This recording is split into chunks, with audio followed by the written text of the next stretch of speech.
Good morning, my Teaserking family. How is everybody today?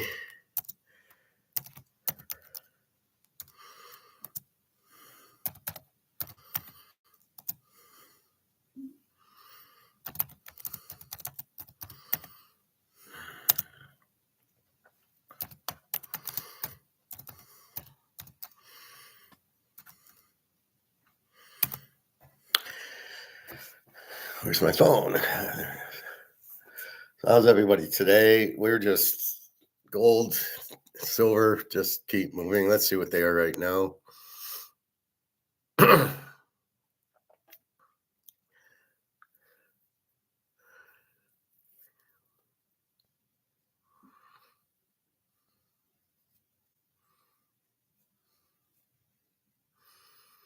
There was a pretty big 10 o'clock drop.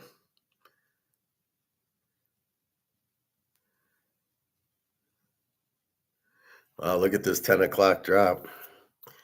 It went from 55 and a quarter to 51.50. Don't know what it's doing. And silver went from 120 to 110. It was just 121. This mysterious 10 o'clock drop. But we'll see it go back to 5,500 soon. Obviously, when they do a short, if there's nobody to buy, it just keeps falling. And for it to fall $400 is obviously there's something wrong, which is why there's a problem with COMEX. This is the problem with it. Doesn't give you a real price, and it's too easily manipulated. Again, this was 121 2 minutes ago, and this was 50, almost 5,600. You can see it hit 5,600 at 2 in the morning, and then when I wake up, it's 55 and change, and that's 120. So this is not real, as we know, and this is the problem with it. So again, you don't worry about it because it's all price fixing.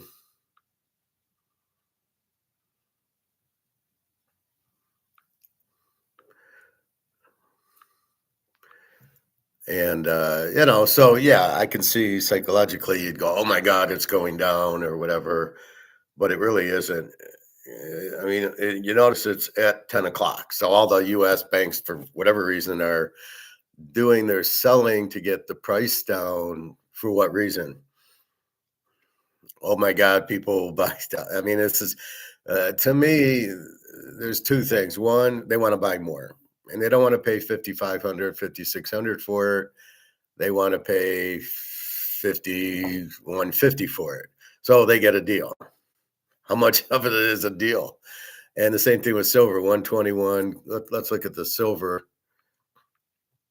Silver had been up to 121, which is what I saw, and then it goes all the way down to 108.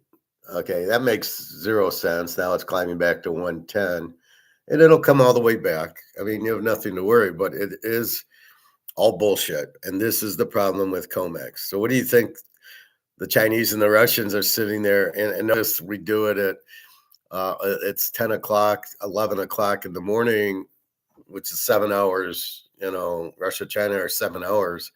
I know Russia is. I don't know what China is. So they're 7 hours ahead. So it's like 6 o'clock at night there. So when they get the ball, China and Russia will buy the shit out of it back. So it's really very stupid. It really makes zero sense. It's really not anything to do with the real price, which is why we keep pushing for the real price and not this bullshit COMEX price. But COMEX has been good to us because it keeps the price down so we can buy it. But this was a joke. This is just a desperate act. What's today? Today's Thursday. So it's just a desperate act. For whatever reason, I don't really get how they make money shorting it at 5,500, thinking, oh, okay, it went down to 5150. I'm gonna make money because I'll sell it at maybe they just uh, shorted it at 55. It went down to 51. They got right out, I guess, because it is very manipulated. But a lot of people think the banks actually have control over COMEX, which they don't anymore. It's now Russia and China have control over COMEX. Yeah, we'll get back to this near the end just to see. So we're at 51.86 and 110. So again, this is just bullshit. Temporary. Have no idea. Oh yeah, because it's the end of the month, right? So they want to reset things at the end of the month, whatever that means, whatever the reason they do it. Like they just don't count every part of the month. But this is probably like their, the month end day, when the options expire or whatever. So this is probably what that is. Mr. Pooksy, massive paper attack. Well, we understand why. I think it's this month end price setting thing, but not a problem because we're buying physical and we have bricks buying physical and they'll just eat it up. They'll just buy it cheap. And that's all that will happen here. So not a problem. If we had more to buy, this is when you would buy it.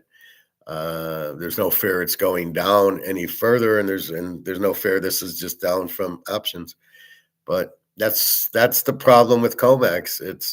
It's the banks just print money that's not worth anything, and they lower something with value, and that's all you can do with it. So yeah, I mean it's just paper, not a problem, barely an inconvenience. There's really nothing to, what are you going to do? We know the game, so there's no point in getting upset or worried or, oh my God, it's crazy. No, it's not. They they're trying to lower the price because it's month end, right? And they like a lower price to cover whatever it is they do on their little fantasy sheets to try to mark to market or whatever. I'm not quite sure what that means. Some accounting thing. So if we get the lower price, then that's how we value things, I guess. I don't know. And with that, so it'll bounce right back when China gets it tonight. They'll blow it up, and we'll be right back. But we see where we were: almost 5,600 gold, and 121 silver. So even with that, we're still 110 silver. We started the week at like 100. It was like breaking 100. So yeah, it'll run. And again, even Europe didn't knock it down. So it's just the 10 o'clock reset. And so you'll see it bounce back. So it's no concerns. Just that's why COMEX should be gone because it's clearly not real. And they're doing paper gold to set physical gold prices, which is what I warn you about. And what I teach you is that the physical is 10 times more. In other words, you know how much physical would have had to be sold for that? I mean, it'd have to be like, 5,000 tons of physical to be knocked the price down, which obviously nobody's selling. So that's obviously what happens. And then this is all paper.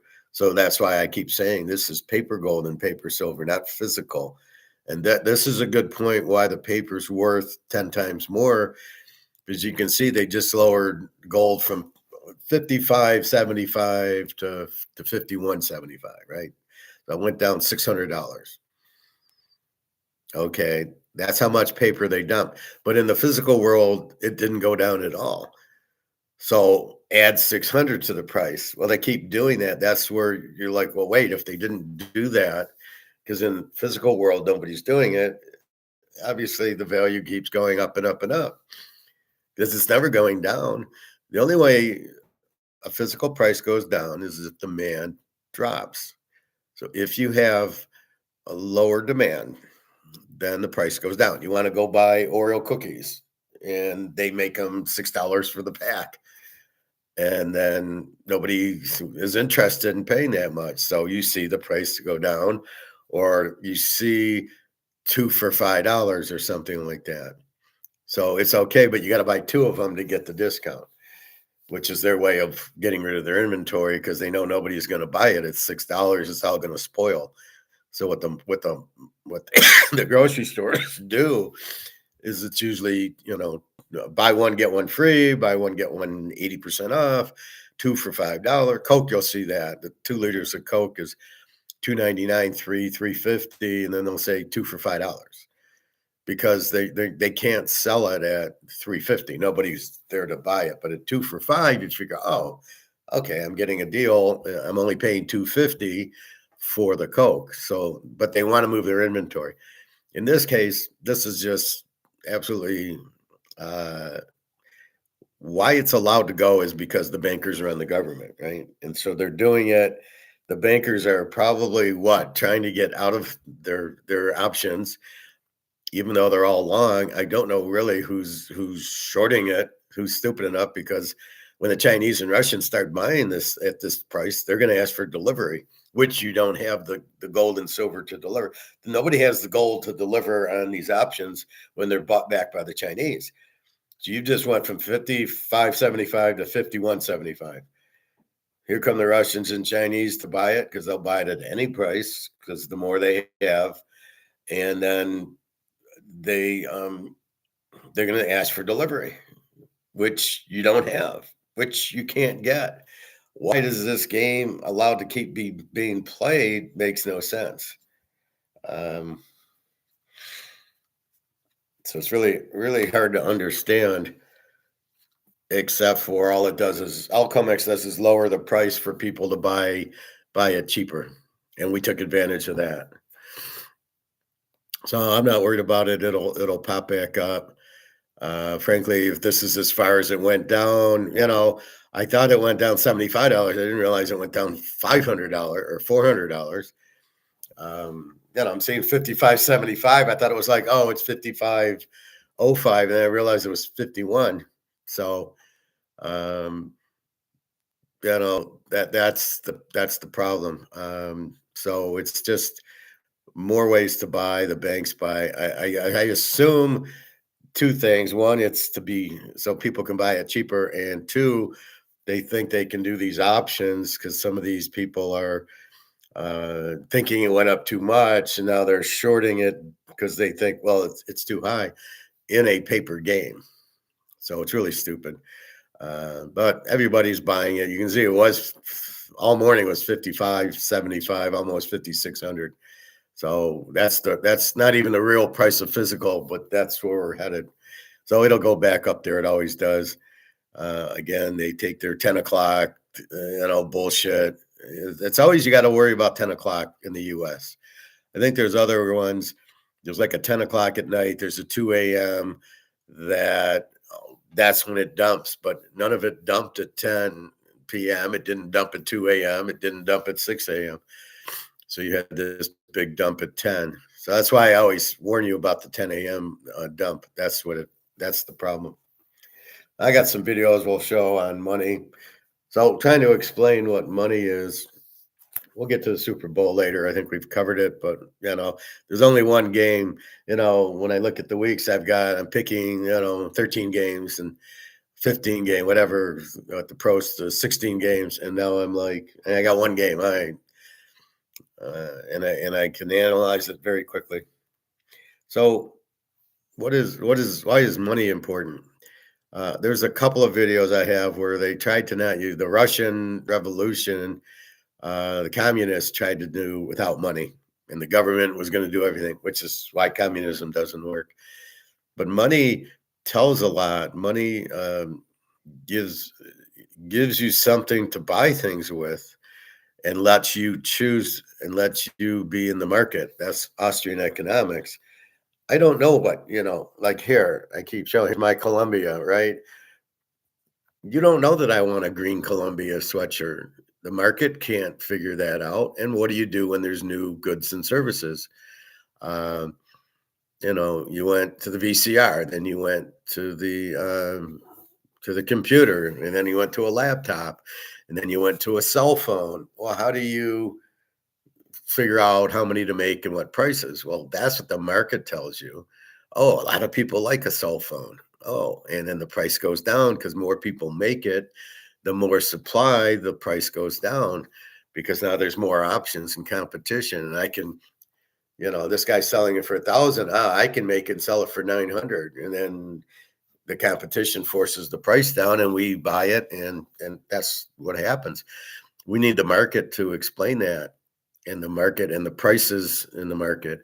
And yet companies get rich because like a Sony will make computers or they'll make TVs or, you know, they'll understand there's a market. So some people want to be first in the market and some people want the market to be there and then they come into it. So like cell phones where you might have had Apple in it, but then here comes the Androids or, whatever. You have other telephone companies making telephones because they see there's a market for it, and it's selling for $1,000. So if we make it for 800, what's our cost? Then you figure your cost. You go, oh yeah, we can enter this market, and that's what money does. Is money shows is there a market or not? So when we look at a Tom Brady card, is there a market for it? Oh yeah. I mean, you go to a card show, yeah, they're selling like hotcakes. Okay. And then other brands make Brady's, and then more people can get a Brady. And then there's this limited Brady, and then there's not limited Brady's. And so what it sells for is the market. You need money to buy it, right? Without money, how would you buy anything? Right. And that was the thing. Oh, we'll use coupons or we'll use, stable coin. That's not money, but that'll tell us what we're buying. And the government, well, we'll do it. We don't need the people. We don't want the people making their own decisions. That's how Cuba was. They still had 1959 cars in 2000. And it was a black Ford. And that's, this is the car we're going to sell you. And it's a 1959. That's how communism. See, when the government tries to run it, you don't get the information. They only make what they think has been sold, not anything new. How would they sell cell phones and computers if they weren't around in 1959? And then the money dictates the prices. I'll pay 100 for something, but not 200. My dark chocolate now, I go, it's $5.79 for a bar. I say, fuck you, I'm not paying $5.79. I like their chocolate. I want my cocoa, but I'm not gonna. That's ridiculous. That's just too expensive. And they never sell. I never see like them empty on the shelves. They're always pretty full. Um, and I just think it's ridiculous. $5.79. I used to buy them for $2.50 or something, right? So as you get too expensive, money shows you can't sell it at that price. And occasionally I get buy one, get one free, buy one, get one 50% off. That's when I'll buy it, but it's still too expensive, I think. Um, but money is the best way to keep score. And as I said, you need sound money. The money, this has to be backed by something to give it value. In other words, what's with money? Well, the only thing with money is you got to keep it limited, and you got to really back it by gold and or silver. You got to back it. So if I want to go to the Deutsche Bank, give me $5 of gold, and they give it to me. That holds the value. But if I keep printing this because I have this massive deficit and massive people unemployed and massive people retiring, and I don't know much about the government, the military spending in Europe like it is here. And then I have the interest on my debt, and I got all the government employees, so I have to print more and more and more, which is what kills it because it's not backed by the gold. And this is where the government doesn't get it, and this is where the banks try to run the government. So money is the scorekeeper.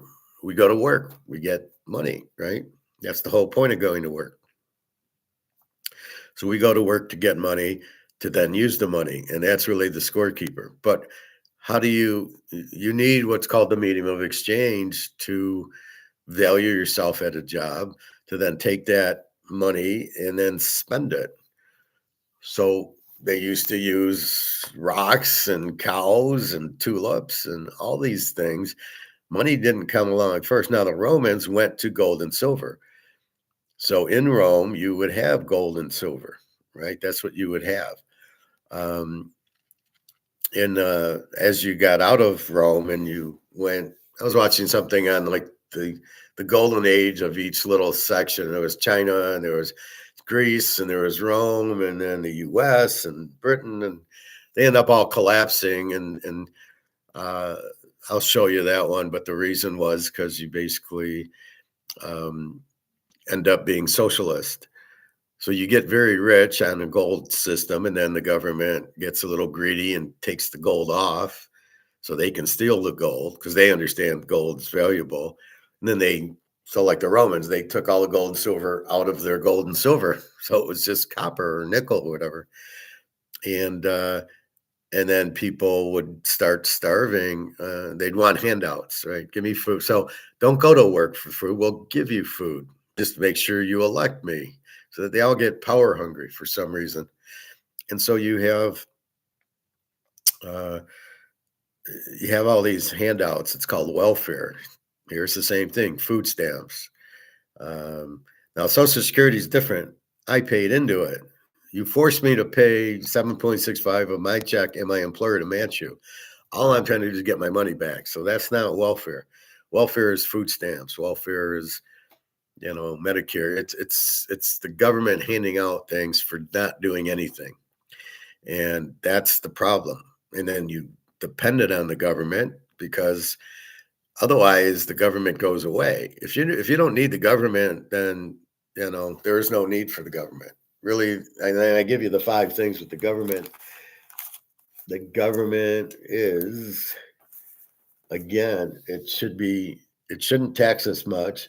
It should be free trade for for us to buy and sell things. It should be law so you don't get screwed in business deals. And stable money is must have, which is gold and silver, and then good communications. And they need a military to protect us. And but you end up with money because it's what everybody wants, right? Um, we didn't just come to the dollar. It was sort of in the population. We said, yeah, we like this. Yeah, this works. It's easy to carry.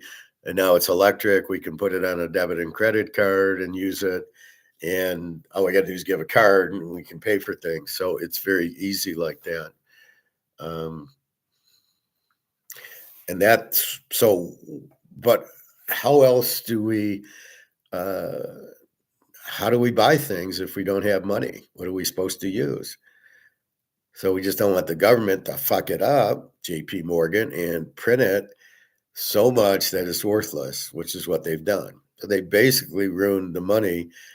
So when you do go buy things, you need more of it to pay for goods and services. And you need, uh, on the other side, they're going to try to give you less earnings. So they're not gonna give you the earnings that you want your paycheck. Well, it doesn't buy as much because the dollar isn't worth anything. But on the other side, they don't give you a raise. They try to cut you because they have to spend more on steel and copper, whatever they manufacture. Hey, Nick. Well, it's not unreal. It's unexpected because you wouldn't think once it hit 5,500, you wouldn't think you'd have such a big dip. But I think a lot of it is when you see Mark McGuire and he's got these graphs, it's where the buys are. And since we're up to 5,600, there's no buys at 51, 52, 53. They're up to 56, 57, 58. So this short, there was nothing to catch it, and it went all the way down to 51. And then, but on the other hand, when you buy right back up because there's no sellers at 52, 53. They're up at 5,600. So it's very unusual it would drop that much, but it happened at 10 o'clock, which was the 10 o'clock drop, and they knew that it would do it. I don't really get the point of it. I don't get any of the points because when the Chinese go to buy it back and they're going to ask for delivery because they want the gold, they're actually getting the gold at 51 instead of 5,600, as are all the countries who are joining BRICS. So they do get the cheaper price. Was that the reason they did it? Possibly. Possibly there some idiot banks in there who are trying to who did shorts at 4,900. They're trying to get out of their short position, so they do this big dump, but then it gets bought up. You'll see it'll be back 5,600 soon. It won't take by tomorrow. It'll be back, maybe today. The way it was running yesterday was unbelievable. I mean, it just smoked, and that's what causes this because it went up so much yesterday. uh, some idiots are just looking at the chart who do not even understand inflation or what's going on in the market. They just see, oh, it jumped up, so I can short it and I'll make money shorting it. Instead of making money buying it, they make money shorting it. I guess I don't play options. They're very risky. I have no desire to play them, and so I don't really get how much did the guy make today shorting it from 55.75 to 51.75? So it's $400. So I assume he made money, but then they're going to make it buying it back up. So I don't really get that. Johnsy, good morning. What's the latest news? Do I think Belichick should be in the home? Why do you come up with these questions, Johnsy? Um, So I think gold and silver jump right back up. And again, this is why I argue about a very high physical market price versus this paper price. In the physical world, it didn't drop 500. In the paper world, it did because they flooded the paper. You can't flood the physical. So knowing that people were paying 5,600 for physical gold, and nobody sold an ounce, that would have dropped it. Again, it's an option market, and that's what when people say, well, people are really buying. No, it's got nothing to do. If we all bought 10 tons of it, everybody here bought 10 tons of gold, it wouldn't move the price because it's only done by paper, by options, because that's how they're pricing it. So the curious thing is, why are we still using COMEX, a paper gold and silver mechanism, to price physical? So there should be a physical price and a paper price, which there probably is in China and Russia and Dubai. They're pricing it in physical. But that just shows you that the physical, that's why I say physical is easily $20,000, because here's a $500 drop in paper, but nobody sold any. So why did it go down? In the physical world, it didn't go down. Nobody sold to knock it down. Nobody's that stupid to sell. What would you need to sell? Like what, 5,000 tons of gold to knock the price down like this? And who's stupid enough to do that? Nobody is. So maybe it's, the US wants to buy it, so they lower the price so they can buy it cheaper, I guess. But there's no real rhyme or reason. I wouldn't worry about it at all. Again, it's not physical. Do I think Belichick should be in the Hall of Fame? The Hall of Fame's so screwy right now. I think he was a good coach. I don't think he was a great coach. I don't think he was the best coach ever, just because he won so many Super Bowls. Lombardi won 5 championships in 7 years. They didn't have the Super Bowl in 61 and 62 or 65. But the competition was harder. And so he won 5 championships. Chuck Noll won 4. Bill Walsh won 4.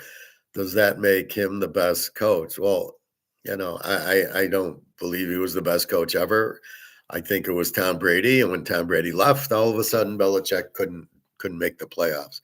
So I don't think he's all that.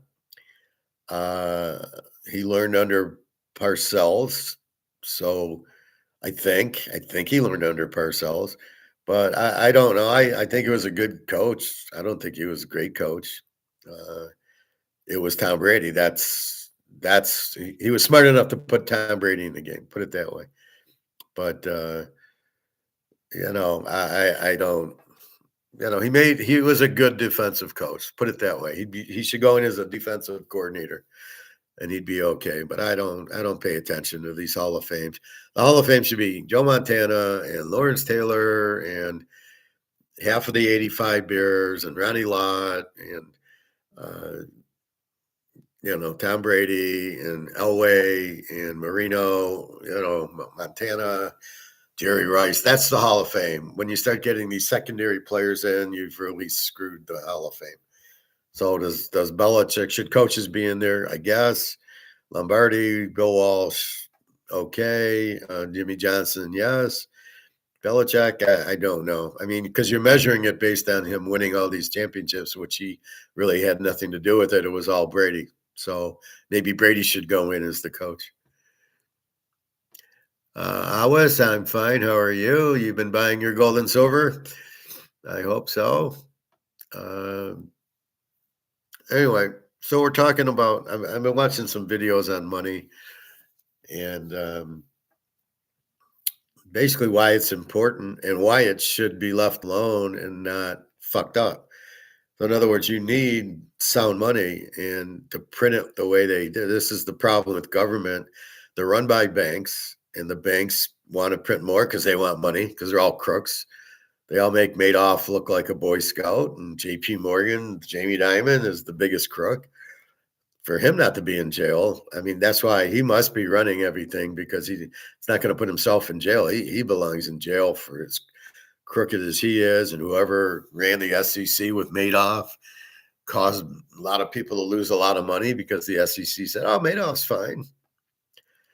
And again, we just saw a video on idiots, how idiots rule. It's because they just put incompetent people. They hire incompetent people, and therefore by hiring them, they're in no danger of being exposed, right? So Jamie Dimon hires a bunch of idiots, and then nobody knows. I mean, same thing with Madoff. When you watch the Madoff thing on Netflix, most of his office were high school people, and they were secretaries. They were just people that had his CFO had no college. And so he starts paying them, and he gave him the golden parachute. You can't leave, but you're not going to tell on me, because then you don't make the money. So that's kind of what happened with Madoff. And I think that's pretty common in most businesses. They hire people without a college degree and people that are idiots so they don't get exposed, but then they got them by the balls because they say, hey, if you do something, I'm going to overpay you. So now I own you. And that's the strategy. That was Madoff's strategy. And I'm sure Jamie Dimon does the same thing. And all the banks, like I say, they control the government, and they all have golden handcuffs on the government. All the senators in Congress are paid off by the billionaires, by Elon Musk and Jamie Dimon and the defense contractors. So if you want the money, you can be a congressman or a senator, but then just shut the fuck up and do what I tell you. And this is the problem with our government. But because the banks run the government, they don't want gold-backed currency, so they keep printing the shit out of it, making it worthless. And who suffers? The regular people suffer. And if you're not in tune with what's going on, you don't buy gold and silver. Therefore, you don't protect yourself. So as the dollar becomes worthless, millions of people are left in the dark. Well, I got 100 grand, I'll be okay, until it's not worth anything. And I think I can retire. I got, 300 grand. And then what do you mean it's not worth anything? And that's why it's frustrating for us being in gold and silver. We protect ourselves, but if we try to protect other people, they don't want to hear it. Oh, I got money, and the government wouldn't screw us. Yeah, that wouldn't happen. Yeah, 9/11 was a gold robbery. It wasn't an attack. So yeah, shut the fuck up. And that's what's happening. So we are smart enough to get out of the dollar into gold and silver because we see the game. And the game is print the shit out of the money and they'll take it. But even most of those people in that don't understand it. So they're printing the shit out of the money and they're taking the money, but they don't understand it's not worth anything. Warren Buffett, he's got what, $20 billion and he's in money and he doesn't understand it's worthless. Or he doesn't know that if you print too much of it is. It's not really too much money chasing too few goods. It's too much money being printed, making the value of the money being worthless. It's amazing how few people really understand inflation. if you print too much money, it has no value. And then you buy gold and silver. And that's why I was watching these videos and I'm throwing up. I'm like, well, inflation's good. It's 2%, 3%. And you're like, God, I mean, how stupid are these people? And so that's really what the point is. It's very much, um, let's see if we're out of the thing. It's very much people are ignorant. And then as I show you the idiot videos where people are just too stupid to understand they're stupid. And in their belief, they think they're right. And somebody who's very confident told them. And therefore, when we come up and explain, no, no, no, Joe, Mr. Confident in a suit said that we're fine. So I'm not going to listen to you, even though your argument's valid. I'm listening to him because this guy told me that what's going on. All right, I'm curious on gold and silver now. Let's see. All right, so you can see this was 110 is now 112, and this is now back to 5,200. You can see how quickly it jumps up. So I knew by 11:30, by 12:30, we should be back at 5,400 and back at 115. And it's just a temporary blip that people can buy with, and that's it. Let me talk Super Bowl for 2 seconds. Let's just look at the points. Hasn't moved, 4.5, 45.5. Again, the defenses, both teams are A teams. New England with the 13 defense, Seattle with the 16 defense. Both teams have really good defenses. Drake May is, oh, look at this. I put Stafford down instead of Darnold. Oops. I put quarterbacks down and I put Stafford. So we got May against Darnold. You know, New England, such an easy schedule. Both good defenses. Both are A teams, so they do score. New England 19-1 in the teaser this year, and Seattle is 16-3 in the teaser. Seattle pretty good road favorite, and New England was a pretty good road dog. The problem is I can't go back to last year. I didn't have Vrabel there last year, so I can't use 2 years of New England, and I can't use 2 years of Seattle because I didn't have Darnell there. So this is where it really sucks. It's a 1 year thing. I got Seattle winning 30-10. So obviously your free plays under 46.52. I don't think it probably gets into the 40s. I don't think it gets into the 50s. And then I like Seattle plus 1.5, going over 0 on a teaser. I just find that at the end of the day, watching that they're going to have to run the ball with Kenneth Walker and New England. They don't really have running backs. Henderson's nothing. He was nothing at Ohio State. I get it when the guy's nothing at Ohio State how they run, but Vrabel played for Ohio State, so that's why they did it. But I see that's what I see, and I just think Seattle's defense is just too much. And Darnold showing he can throw where Drake May did nothing really against Houston or Denver last week. They just got C.J. Stroud throwing the turnovers. So will Darnold throw turnovers? Oh, I would imagine they'll throw one pick, but they're going to run Walker a lot more. Michigan State, they'll run him a lot more, and he's really hard to tackle. And Smith and Jimba, they'll probably put that Martinez guy on him, and we'll see. But under's definitely the play here. A lot of running in that. I don't know if they're going to be stupid enough to go on 4th downs from their own 40. Are they that stupid? So that's the Super Bowl. Nothing much. These new coaches, I don't even want to comment on them yet. Jesse Binter, some guy went to the San Diego's, their offensive coordinator I never heard of. This is the problem. They take, here, Baltimore doesn't like Harbaugh, and then he goes for the Giants. And what are the Giants expecting? Are they even going to go 500 with Harbaugh? Is he a good coach? I don't know. He had a lot of good talent, and he fucked that up. he played Lamar at quarterback instead of their Dart is not much better. He gets hurt a lot, but he's not a great passer. He wants to run also. So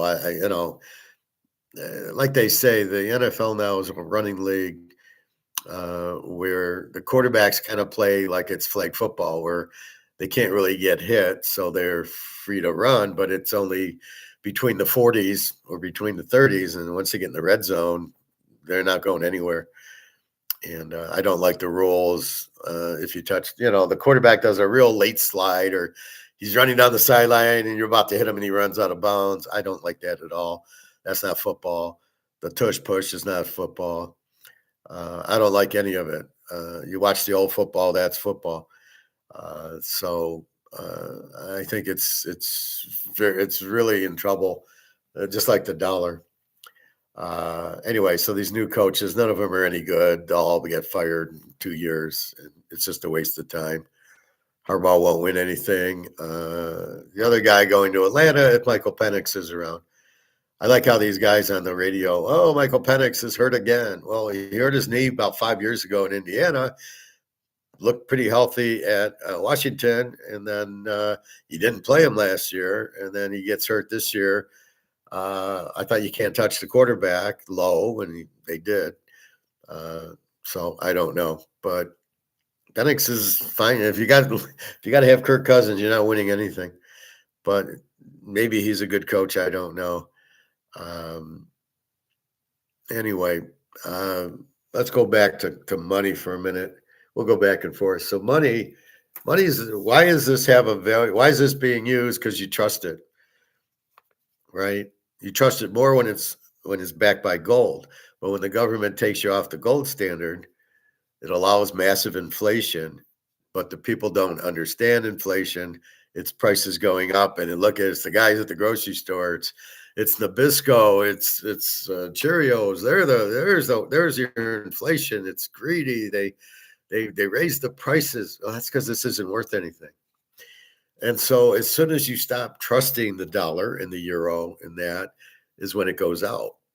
And then the government will figure out, oh, we'll come out with USD number two. It was the Russians that printed the money. So we had to change the money because of the Russians. They'll come out. That'll be the excuse. And then there'll be USD2. And if it's not backed by gold, it's worthless right away. That's why everybody's jumping into gold and silver. Although it seems like the Chinese understand that more, and I guess the Russians, but the U.S. doesn't understand it at all, and most of Europe doesn't. They don't get that you need gold, and so people owning gold and silver are just, they're going to be rich, and the people owning the dollar are going to go and lose it all. And it doesn't matter if you have $1 billion or what; it's still worthless monopoly money. So the key to the money is trust, which is the key to anything. Your girlfriend, your wife, do you trust them? Your job, do you trust it? When people get all upset about they fire them at the job, well, you're fully able to switch jobs. You could have looked for a new job and got that. If you see that the company's doing bad, don't ignore it. Look at your management. Do you have idiots managing your company or not?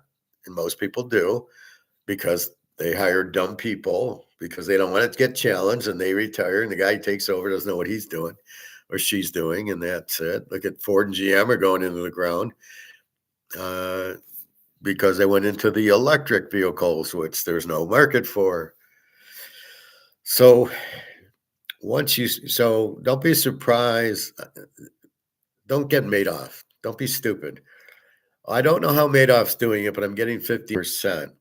Well, start pulling your money out. Ask for half of it and put it into gold.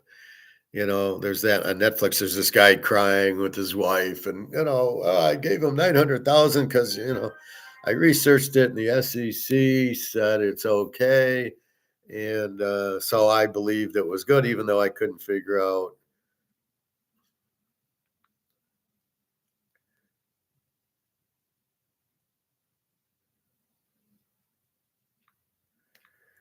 Um, you know, uh, I did my due diligence on Madoff. I didn't know how he was doing it, but since the SEC cleared him, because I'm too stupid to understand if the SEC actually was in on it, which they were, wink, wink, as was J.P. Morgan, wink, wink. They were all in on it, and the Russian mafia and everything.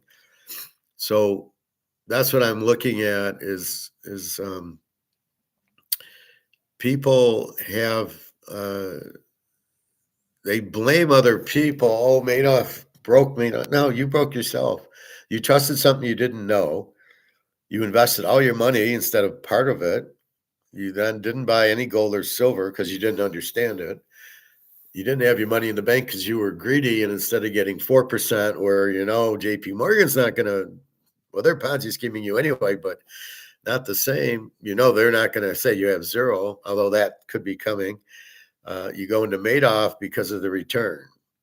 So then Madoff is, after 20 years, is found to be a Ponzi. So you had 20 years there. The new people who got in, you were idiot. Well, everybody's making money. I want to, okay, so put in a few thousand.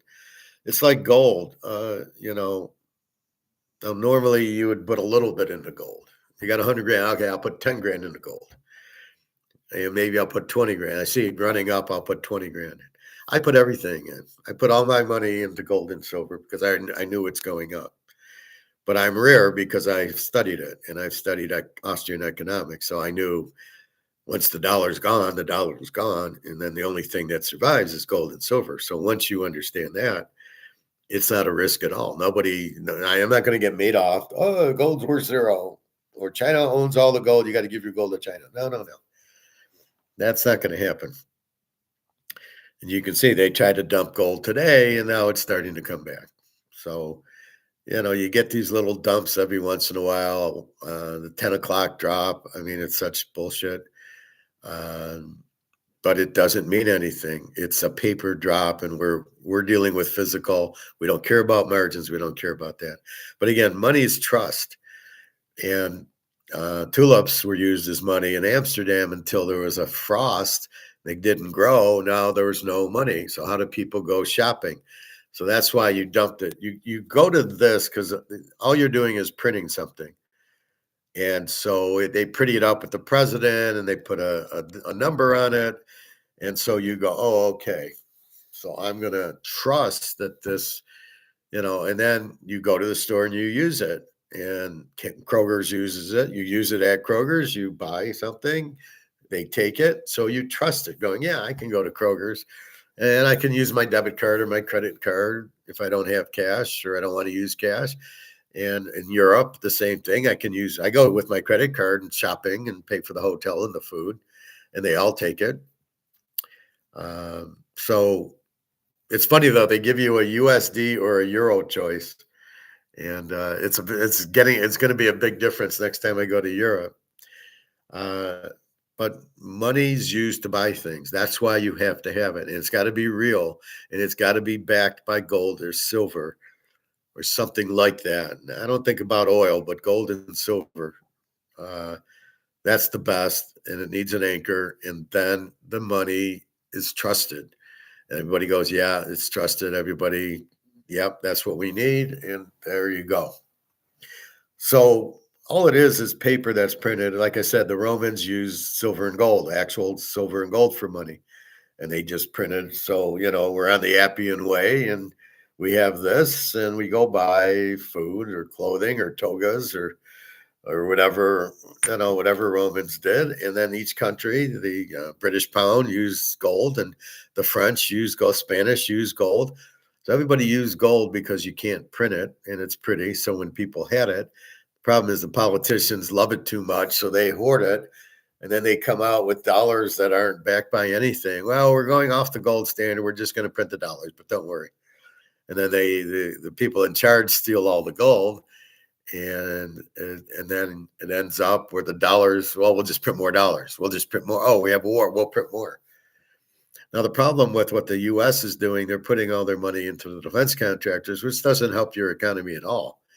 So As long as we can sell as long as the defense contractor, we can sell weapons and using our defense contractors and the other countries pay us.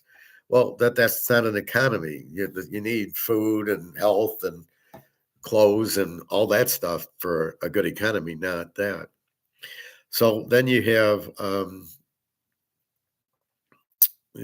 so the leaders take the gold and the silver usually, and it ends up where that's how it ends, right? The Romans took the gold and silver out, the whoever was ruling, Nero or one of those guys, and then the population takes the handouts. Oh, we'll give you bread and water and stuff like that, so you can eat.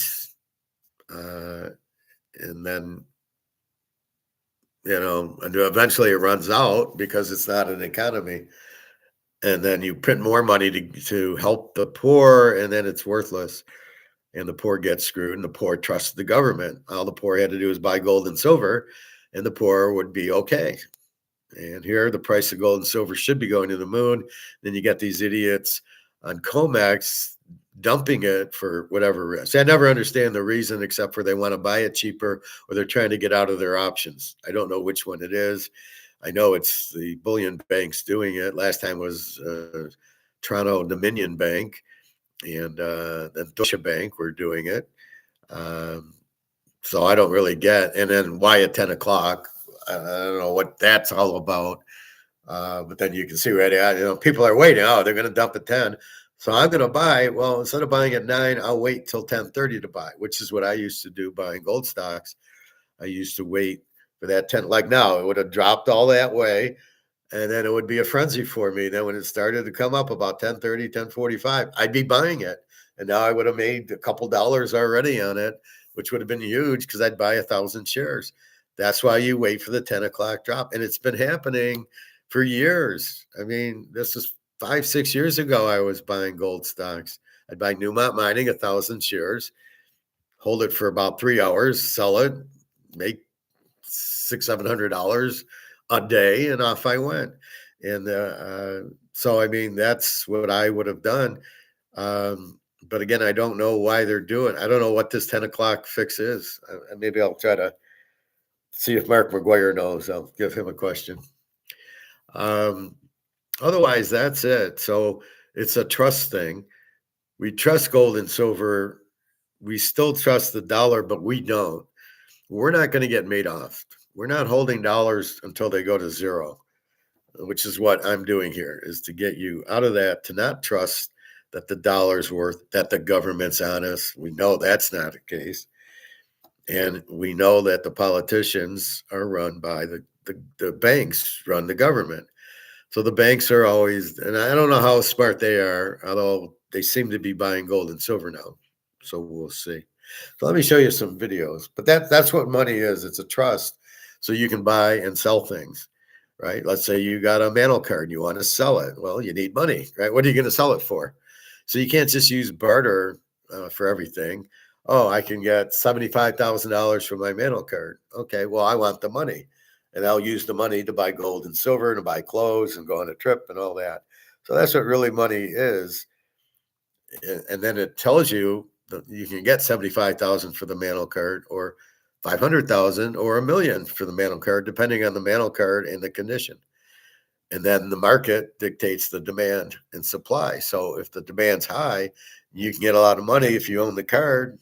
So you sell it, you get money. Because yeah, we could get oranges or apples or tangerines or banana or whatever, Oreos, whatever you want to name, but it doesn't buy. I can't go to the gas station with Pop Tarts and use it to pay for things, right?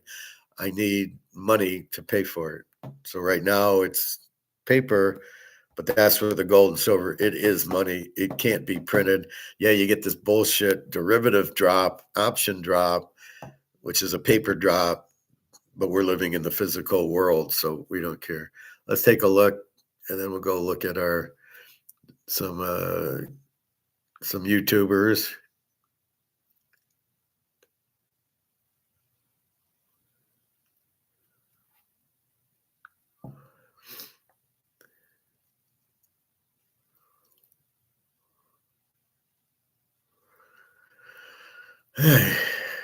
This was doing this last week.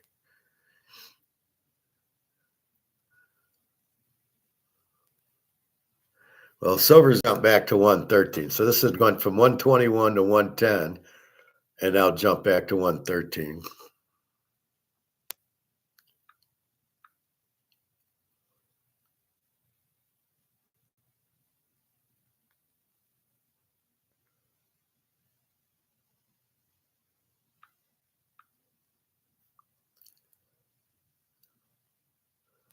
So I can't get my graph. It says gold's up 232, but I don't know what that means.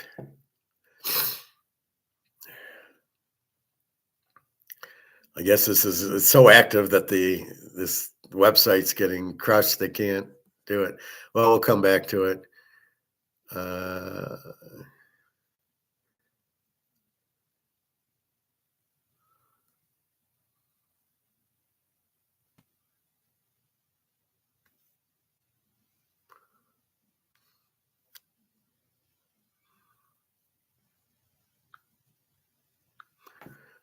We'll try one more time.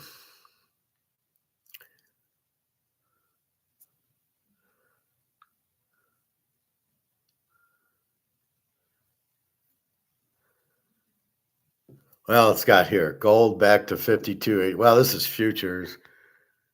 I want spot.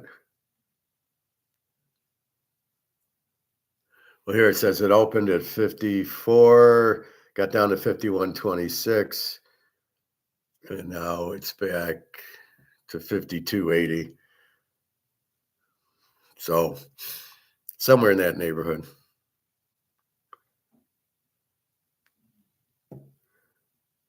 Yeah, so it's back here, 52.68.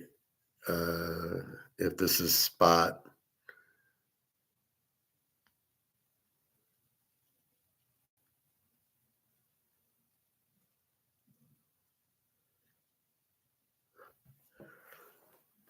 So this got up to 56, then down to 51, and now it's 52.68. Okay.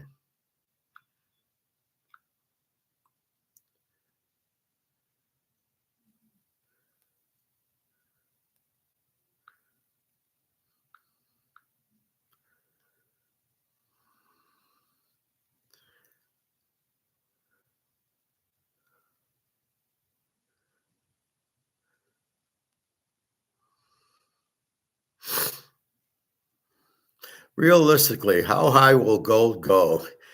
I love these questions. So I don't really know anything. I'm an idiot. So I'm going to ask a real stupid question. Nobody has an answer. My conservative guess is 25,000 on its way to 50,000. That's conservative.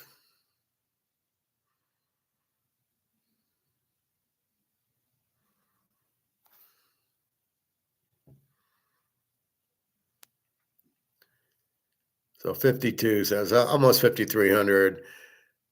It was 57, went down to 51. So it's coming back.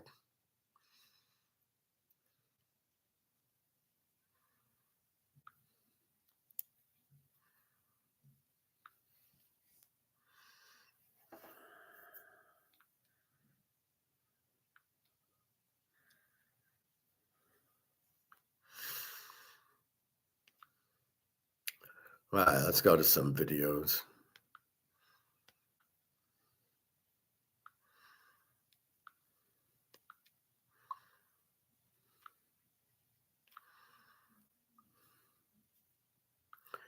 So some pretty interesting ones. I love this one. Why idiots don't realize they're idiots. Because if they were smart enough to realize they were idiots, they wouldn't be idiots.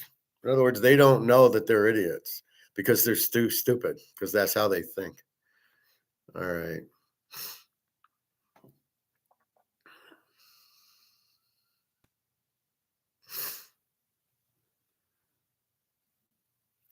So here's the Soviet Union in 1917, tried to get away from money. So let's watch this for a minute. I moved from Dallas. The order of things I wanted to set up was internet, water, then nobody cares. So It's 1920. A woman in Moscow stands in a queue that stretches 3 city blocks. In her pocket, she carries a small booklet. Not money, but something the new Soviet government insists is better than money. It's It is a ration 1920. card, entitling her to 200 grams of bread, 50 grams of sugar, and a small portion of herring. She will get it if she is lucky, if the shipment arrived, if the clerk stamps it, if the bread doesn't run out before her turn.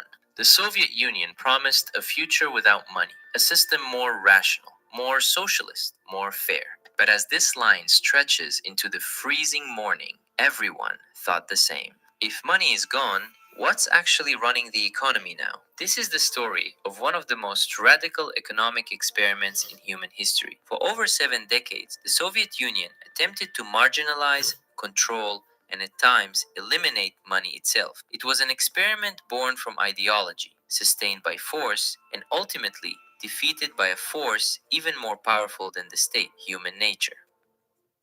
This is Blueprint.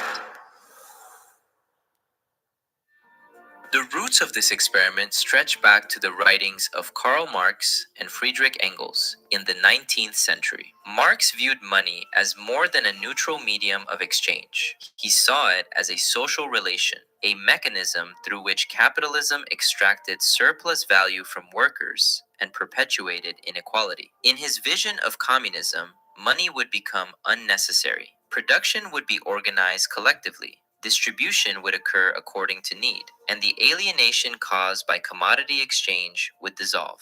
Engels elaborated on this vision, describing how a socialist society would replace the anarchy of production with conscious planning.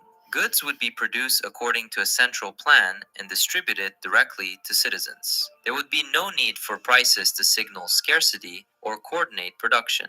Rational administrators, armed with complete information about society's needs and productive capacity, would make these decisions directly. When the Bolsheviks seized power in October 1917, they inherited an economy already in chaos. World War I had devastated Russian industry. Inflation had eroded the ruble's value. Food shortages plagued the cities. The new regime faced an immediate choice: stabilize the existing monetary system or accelerate its collapse as a step toward the moneyless future Marx had envisioned.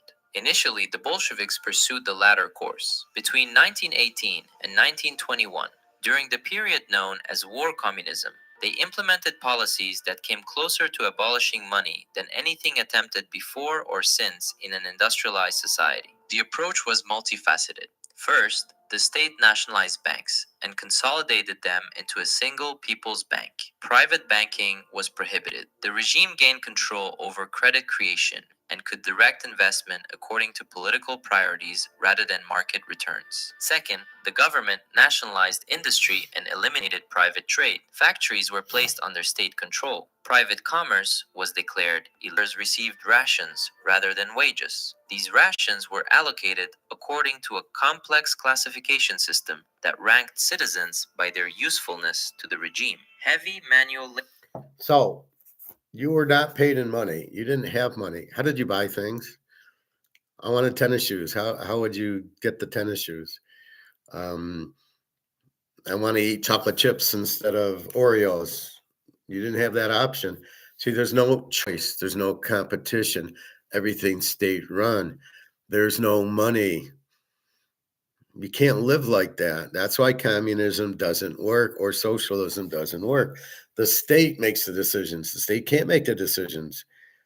This is Austrian economics. The people make the decision. Me and you make the decisions what we want to eat. We want to get chicken. We want to get steak. We want to get ribs. We want to eat Chinese food. That's our decision. And we don't know what we're going to have. It's what's our mood. You have a girlfriend or a wife and you go, where do you want to eat at? And she said, I feel like fish tonight. Okay. So you can't predict that. It's not a prediction, but you're going to go because she wants to. And that's the big thing. This is why communism doesn't work. How can you do without money? Say, this is where I got the class, was seeing this video and how the people in Russia are always poor. You inflated the ruble because you printed too much of it because it wasn't backed by gold. That's what you did. That's what always happens. The government prints too much of it, makes it worthless, and then what does the government do? And I don't get all this production of labor and that uh, that the communists talk about, Marx and Lenin talk about. That goes over my head. I don't want to hear it. I don't want to know it. It doesn't work, so I turn off. But basically, it's supposed to be a division of labor.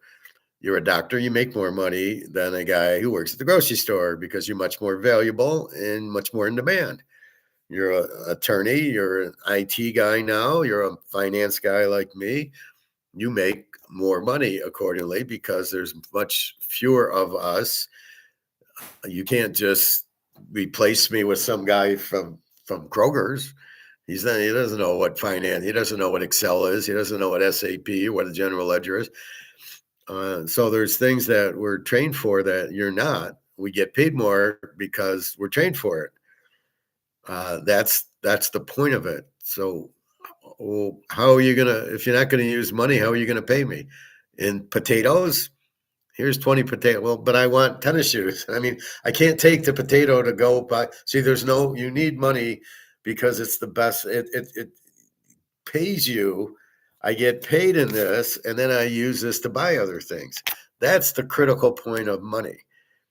This is the most accepted idea is that I'm going to get paid in this, and then I'm going to take it and buy things. I'll go get a coffee, and I'll go get an ice cream, and food and clothes, and take a trip and buy tennis shoes and all this, golf clubs, tennis rackets. That's the key to it is by the money, by taking the money and using it to buy what I want, not you're going to pay me in potatoes. And then can I use the potato to buy golf clubs or go golfing, go on a vacation? Yeah, here in Northwest or here's Lufthansa. I got 500 potatoes to pay for the trip to France. I mean, it's insane. Oh, I'm at a hotel. Well, I'm going to pay you in potatoes. That's why you use money. Everybody accepts money, right? Go to a restaurant, go to a hotel, they'll take money. And now we just made it electric, so we'll take it on the credit card. Digital is going to be a problem because people aren't going to take digital. It's not what's most wanted, so that's the pushback. Like I said, I can go to my barbecue place and give him this, and he will take it for dinner. Will you take Bitcoin? He said, no chance. I says, you're good. They don't know what the value of it is. They don't believe it's real because they can't see it. They don't get it. They're used to getting paid. You giving me money or you giving me your debit and credit cards. And we get that in. So that's money that we can work at. The bank will give us money, which we don't really know the value of it, but we'll pretend to. So we don't really know the value of gold and silver. We're getting roundabout. We don't really know the value of Bitcoin. We don't even believe Bitcoin's real, but we don't know the value of the money. We don't know what this is worth. Yeah, it says one, and I could charge $30 for ribs, and somebody will give me $30 for it, or I can pay my rent. My rent's due in 2 days and 3 days on Monday, and I can pay that, and that will pay for rent. But we don't really know what the dollar's worth. And that's the problem. Let's say they take $1,000 for rent. Well, they don't know that what the $1,000 is worth.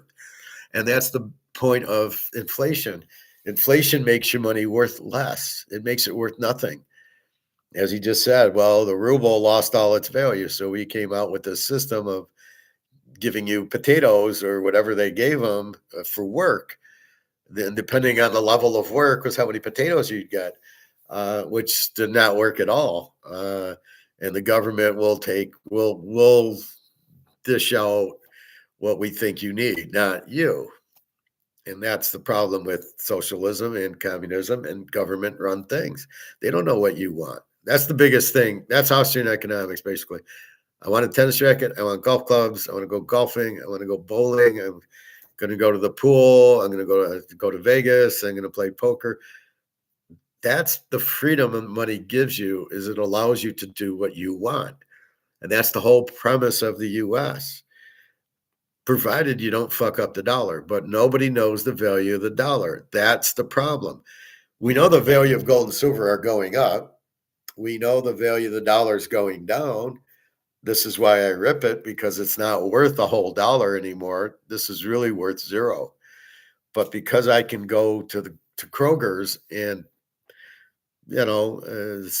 put $100 in my cart and use my credit card for $100 and pay for it, it's worth $100. But again, you used to fill your cart up for $30, $40, and now $100. You put 10 items in your cart, everything's $4 or $5 an item. So there it's $50, and you didn't buy anything because the value of the dollar dropped. That's what inflation is. We'll print more of it. Well, printing more does not help the value. And so the big question mark, the Riddler, is what is the dollar worth? And they don't tell you that, notice. Oh, Bitcoin's worth $80,000 and gold's now worth $5,300. But what is the dollar worth? The dollar's not worth anything. But nobody can connect those dots but us. I can connect the dots for us, because that's the problem. As you print it, it loses value. It's not worth as much. You can't buy as much, which is why all the costs at the grocery store go up. So we bail into trading it into gold, Rumpelstiltskinning it. We buy gold with the dollar.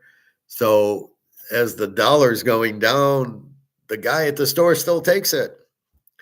So okay, I need 100 right now. I need $115 for this ounce of silver. So you give him $115, but the $115 isn't worth anything. It's worth like $2, but he doesn't know that. And he still thinks it's worth 150. And he gives you this silver that's valued at 150 now. That's really worth, 1,000. That's the beauty of what we're doing. And that's where most people are lost. They don't know the value of the dollar, and they never post the value of the dollar. If you notice, inflation is prices going up. And the prices on Coca-Cola are up 1%. So inflation's only 1%. But inflation's not prices, it's the dollar. And the dollar signals what is worth something. The prices are very valuable information. Oh, I can make, I can make Canadian Club whiskey here. Oh, it says I can get $65 for this. How much does it take me to make it? $30. Oh, I'm going to make $30 a bottle. Okay, I'll make it. But that's why you need prices to tell you that. That's why you need a market for the producers and the consumers to get together. And then we look at what's a fair trade. Well, I'm not going to give you $50 for it. I'll give you $30 for it, or things like that. So you start doing that. All right, let's look at the communist revolution that destroyed Russia for 80 years. Laborers received the most. Former people, aristocrats, clergy, merchants received the least. Sometimes nothing at all. Fourth, and most dramatically, the government deliberately accelerated inflation. The printing presses ran continuously, flooding the economy with rubles. Between 1917 and 1921, the money supply increased by a factor of approximately 120. Prices rose even faster. By 1921, wholesale prices were roughly 17,000 times their 1917 levels. Now, again, that's not inflation, but they purposely let the presses run, which is inflation. The prices went up because the ruble was worthless, which meant we need more rubles to buy, a potato. Prices rose 17,000 times. That's hyperinflation, is when you're devaluing your currency, but then the prices rise, and then the people can't, then you need the wheelbarrow. And they did it on purpose because they didn't like capitalism. But yeah, how did that work? Oh, yeah, it destroyed Russia for 80 years. Yeah, it worked well. This was not mere fiscal incompetence. Many Bolshevik Sure. economists saw hyperinflation as a tool for destroying money. If the currency became worthless, they reasoned, people would be forced to abandon it. The state could then replace monetary exchange with direct allocation. Evgeny Preobrazhensky, a leading Bolshevik economist, called the printing press that machine gun which attacked the bourgeois regime in its rear, its monetary system. For a brief moment, it appeared the experiment might succeed. By 1920, money had virtually ceased to function in the official economy. Workers received wages in kind, bread. Oh, looks like you're backing up a bit here. Okay, Luann? Is there a Luann in the house? Remember, you don't work here. Young home. Clothing, housing, transportation. Many goods were distributed free of charge. The People's Commissariat of Finance actually proposed abolishing its own department, arguing that money's demise made taxation and budgeting irrelevant. Nikolai Bukharin and Preobrazhensky, in their influential work The ABC of Communism, published in 1919, celebrated these developments. They wrote that Soviet Russia was approaching a society without money, in which the labor book would replace the wallet, and goods would flow directly from producer to consumer without the mediation of markets. But outside the official proclamations, a different reality was unfolding. Consider what it actually meant to live without functioning money. The ration system classified citizens into numerous categories: workers in essential industries, workers in non-essential industries, employees, dependents of workers, dependents of employees, children of various ages, pregnant women,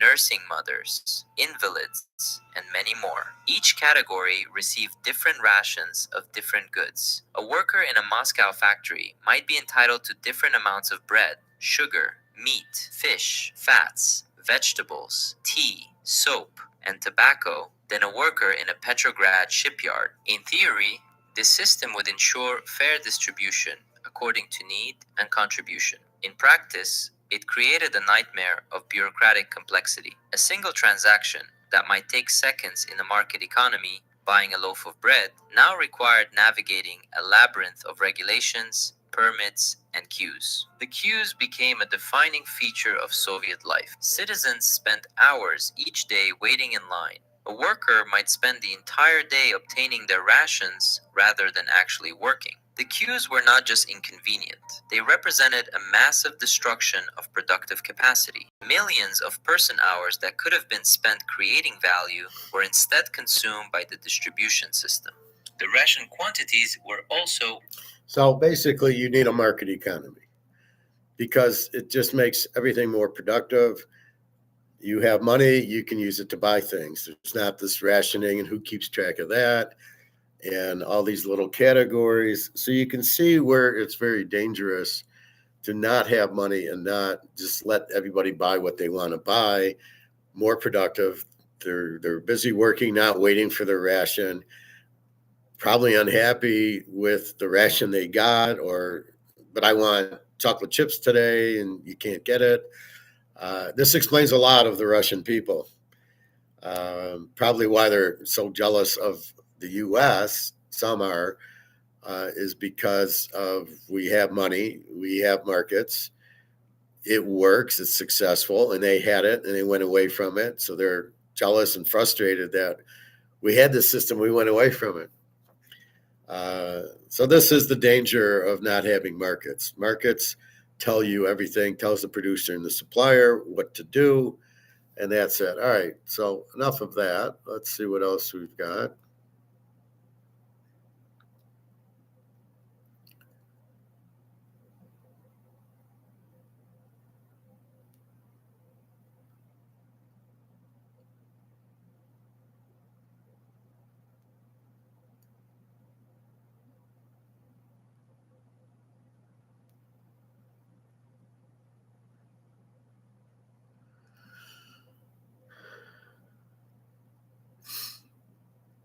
There is a couple of John Stossels.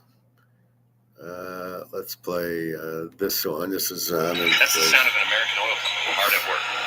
Want to be a part of it? Listen up. Hello. Costs are going up everywhere. Costs are going up everywhere, from the grocery store to the gas station. Up 7% this year. The worst inflation in 40 years. Americans are upset about it. Inflation has eclipsed the coronavirus as their number one concern. Used to buy bacon for $2.40 a pound. It spiked up to $6.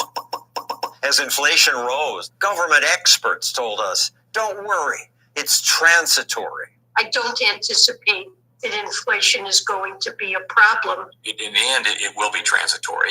Now they say. I'm ready to retire the word transitory. So what went wrong? Some politicians blame greedy corporations. This is about price gouging. Corporate greed. Corporate greed. Greed is constant. Economist David Henderson studies inflation. If it's greed, how do we explain when prices fall? Do oil companies just suddenly decide, I'm going to be less greedy? That's why the price gouging claim is silly. Prices change because of supply and demand. Inflation results from too much money chasing too few goods. No, too much money. If government's spending more money, that's more money. No, it's the government printing too much money, making the money worthless, not chasing too few goods. The money's printed to death, worthless. That's the inflation. The money has no value. Amazing how stupid these people are. Chasing too few goods. The motion is adopted. Government is spending more money. $1.9 trillion COVID relief bill. But because government has no money of its own, extra spending means politicians must borrow more, tax more, or create money out of thin air by printing it. If a counterfeiter prints money and spends it, everyone understands what's wrong with that. Well, the Federal Reserve essentially is doing the same thing. In the last few years, the Fed has printed more money than ever in history. That makes the money we have less valuable. So not only do I need more of these to buy something, but also people who save money lose what they've saved. At today's inflation rate, $10,000 in a savings account will, in just 20 years, be worth only $2,300. If you were counting on that money for retirement, you're screwed. And yet today's politicians... Unless you trade out into gold and silver, and that's the white knight. Gold and silver does not go from $7,000 to nothing, or $10,000 to, or whatever it was, 20,000. That won't happen with gold and silver, because you inflate gold and silver, which means you can't print it to death. You can't print it at all. It's whatever comes out of the ground, and it's very little, and there's huge demand for it. And the price is telling us that. So that's what you really have as what you're being taught and what you understand is that's why you have the gold and silver. Your money will go worthless, but your gold and silver won't. So that's why you just buy this gold and silver, and you just hold it. And yeah, we see days like today where it takes this 10 o'clock drop, but look what's happening. By 12 o'clock, everything's jumping back up. So it was bullshit. It wasn't real. And we understand that. So that's really what we're looking at, and we understand it. If you understand it, you don't get scared. We understand it dropped because it was paper. We understand it was just a 10 o'clock fixed bullshit thing. And we understand it's bouncing back because we have physical. So we're in the right camp. We're not in ETFs. We're not in stocks. And I know some people have the gold and silver stocks. And, you know, you got to take your profit and get the hell out and buy more gold and silver. But you can't, okay, so I'm going to have all this money making on the gold and silver stocks, but it's in dollars. It's worthless. So you're still, even though you made more monopoly money, it's still not worth anything. You still need to get it into gold and silver. All right. on both sides want to spend more. $738 billion in defense funding. If we pass the other two things I'm trying to get done, we will in fact reduce inflation. Reduce inflation. Reduce inflation. Biden's wrong. There's no economic theory that says when the government spends a huge amount more money, prices fall. But people are worried, and many want government to do something. If that leads us to price controls, it will be horrible. Price controls have been tried before. A freeze on all prices. Seems like a simple solution. It's just intuitive to people. Yeah, inflation, okay. Pass a law, put a lid on prices. It is intuitive, and that's where people's intuition goes wrong. Because prices are not just money, they're information. Prices are signals. People see prices as these artificial things. We economists see prices as things that guide people both as buyers and producers. And if you mess that up, you've really messed up the economy. Price changes tell buyers what to avoid and sellers what to produce. When the price of face masks rose 2 years ago, that inspired producers to make more. When fewer people flew, it led to a cheap price bonanza. Flexible pricing gets suppliers to produce what people really need. You think we have shortages now? Wait till we get price controls. When President Nixon imposed them, That's what caused those lineups for gasoline, which really were destructive. It's ridiculous waiting online here. you waited in line for hours. Did you get gas today? Where'd you find it? Where do I go? Price controls are like saying it's really cold, and I'm going to solve that by breaking the thermometer. This says it's freezing. I don't like being cold, so I'll fix it. But it's actually worse than that, because breaking the thermometer at least doesn't make the temperature get colder, whereas price controls cause actual shortages. Like empty supermarket shelves. People in Venezuela experienced that, and the price controls didn't stop inflation. In fact, it got. So what happened in Venezuela with the empty shelves? Well, if you mark this, I'm putting a price control on this at $10. It cost me $25 to make it. I'm not going to make it anymore. So it's not going on the shelf because I can't make money because I'm the manufacturer and I'm in business to make money. And if I got to sell it, not with the market, but with the government price control, I can't sell it. That's why all these shelves are empty, because nobody would make anything because nobody could make any money on it. And let's not forget, that's the reason everything is made, is to produce a profit. Thank God for that. And then the market tells them what they can buy and sell it for. So if you freeze prices, you're fucked. Much worse. It's the oil-rich country's inflation rate at 270%. 700% this year. 400,000%. In Zimbabwe, President Robert Mugabe decided to change his country's economic policy. he simply printed more money. 35 quadrillion Zim dollars. That's what $1 will cost you in Zimbabwe. At the end, they were printing $100 trillion bills. Of course, nothing like this has happened here yet, and it most probably won't. But with politicians from both parties always wanting to spend more, it could happen here. Thanks for watching. Oh, I'm sure it will happen here. All right, one more Stossel. Switch to TurboTax. Have you heard how young people suffer today? I scream at the top of my lungs. Social media is Right. filled with videos that say, Younger generations are finding it harder and harder to get reliable jobs, afford comfortable homes, start a family. we baby boomers had things so much easier. Your father could somehow afford a house, a car, and also put multiple kids through college. But And now it's damn near impossible for normal people to get ahead financially or shoot, even own a home. this meme gets millions of views. Once upon a time, meaning when I was a kid, a family could own a home, a car, and send their kids to college, all on one income. This meme is all over the internet. People believe it. And that's really a fantasy? Economist Norbert Michel. It's not true. No, it seems really great to think that everything was so awesome back then, but it wasn't. Materially, we are so much better off now than we were in the 60s and 70s. Well, young people get clicks asking, what's the point of working? You can't even live in a house. Most people don't live in houses because it's too expensive. That's just a factual mistake. Census data show more Americans own homes today than did when I was a kid. People are still buying homes, but it is far more expensive for them to be buying homes. Progressives like Columbia professor Jeremy Ney here giving a TED talk about how inequality is a matter of life and death say the meme is right on. This is correct. That is correct. But it's misleading.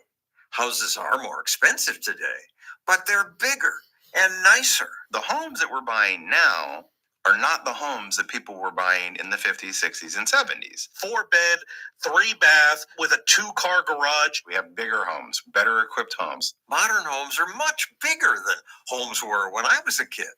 They're twice as likely to. Okay, but the problem is it's what the market will bear. I might want a 2-bedroom home with 1,500 square foot, not a 4-bedroom home. So you're talking apples and oranges. You're talking probably, what was it? Leave It to Beaver was a 2-bedroom home, smaller, and you're comparing it to a 4-bedroom home. Compare it to a 2-bedroom home now, if you could find them. They're not really building the 2-bedroom homes anymore. They're building the 4, because when they build it, they make more money building a 4-bedroom home, even though there might not be a market for it, as there isn't. Have central air, dishwashers, garbage disposals. Almost all homes now have washers and dryers. They didn't used to. The popular meme doesn't mention that. Homes were cheaper then because they're what people today call lousy homes. The costs are still 10, 20 times higher. No, they're not. Not if you adjust for inflation. Plus, we spend a smaller share of our income on food, clothing, and housing than we did. Here's the data from the Bureau of Labor Statistics. Americans now spend less of our money on food, clothing, and shelter. We have a lot more things, and we don't have to work as hard to get them. When I was a kid, few people lived like people do now. Now it's the norm to go out for lunch. It's the norm to go out for dinner or to order in or to get Uber Eats. My family never went out to eat. People didn't have enough money. Also, back then, families didn't fly places for vacation because flying costs so much more. Adjusted for inflation, a cross-country flight costs more than $1,000.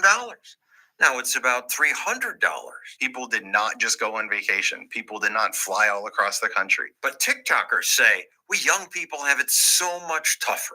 Hard work is not enough to make it anymore. The game changed on the younger generation, right? Hard work alone is not enough because the debt is stacked against so many folks. The idea that nobody had to work hard, that everybody had job security, whereas opposed to now nobody does, is absolutely ridiculous.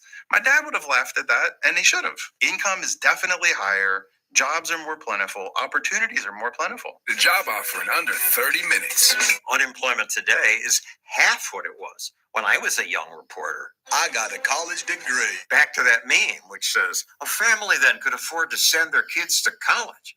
Well, college was much cheaper then.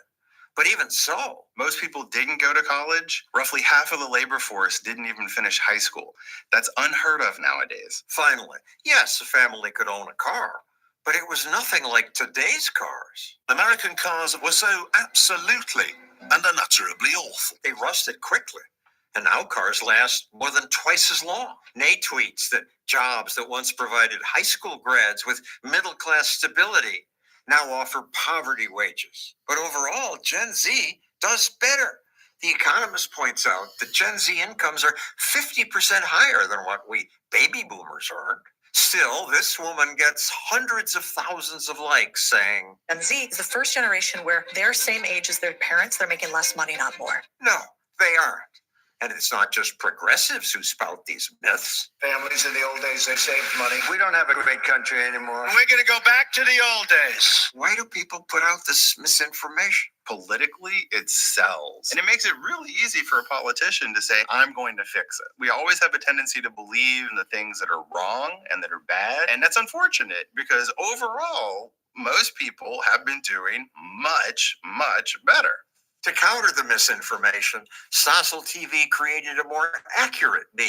Once upon a time, a family who never ate out could afford a smaller home, a car that didn't last long, and they didn't send their kids to college, all on one income. To help us keep fighting. He's funny, but he's very true. But again, you got to be careful what you compare. You got to be apples to apples. So when I told you in 1972, a Pepsi was 10 cents for a can, I can't compare it to a 2-liter bottle that's $2.99, right? But the cans you see at the grocery store are about $2.75, or at the gas stations, a dime to $2.75. So you can compare that. That's the inflation, is it takes a lot more money to buy the same item or a similar item. So let's see. The Colonel, Germany leaves NATO. There was something I wanted to show you in here. Say goodbye to your reading glasses, computer glasses, and even your sunglasses. Introducing the last pair of glasses. NATO is in a very, very fragile condition. And whether we stay or leave and what role we play in Europe is a matter for decision by the Europeans. We act as though whatever we do is consistent with whatever Europe wants. That's not necessarily the case. The views of us, our strategic utility to them, vary from country to country. So I think what has to happen ultimately is that Europe has to Europeanize NATO. Right now, without us, without our intelligence, surveillance, reconnaissance, command and control, communications backbone, NATO is moribund. So you've got to have a recognition in Europe that if they're going to be viable at all, whatever alliance structure they choose, and you may see in the future regional alliances different from NATO based on regional interests that diverge sharply from ours. And if that's the case, that's fine, but we should step back and say, we will support you in what you want to do, but you must command NATO. In other words, a European four-star, not an American four-star, should be in Mons. And the Europeans should dominate this structure, not us. They have to take control or take responsibility for themselves. This is something that would say from time to time. There was something I was watching I wanted to share.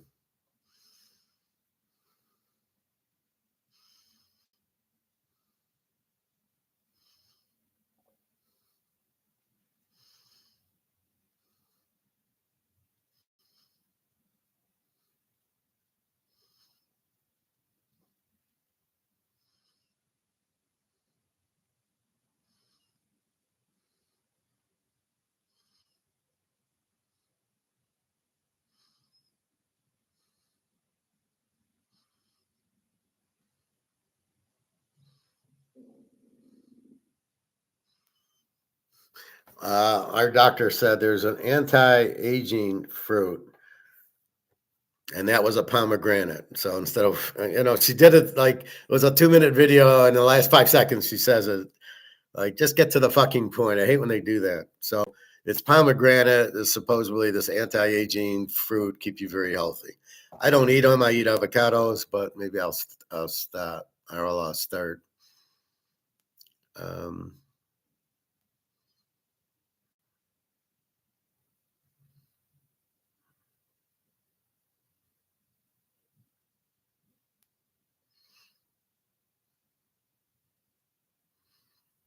All right, here's one I wanted to show you.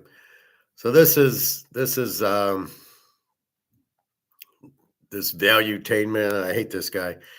Gold at 5,300 an ounce. The reason why gold prices are up, and you're going to get 3 stupid answers. They charge $200 for a DEXA scan that takes 5 minutes just because they can. Think about it. If you get healthy, but when trust dropped 5 years ago, Rob, can you ask what was a price of a kilo of gold in 2020? Why doesn't he say an ounce, right?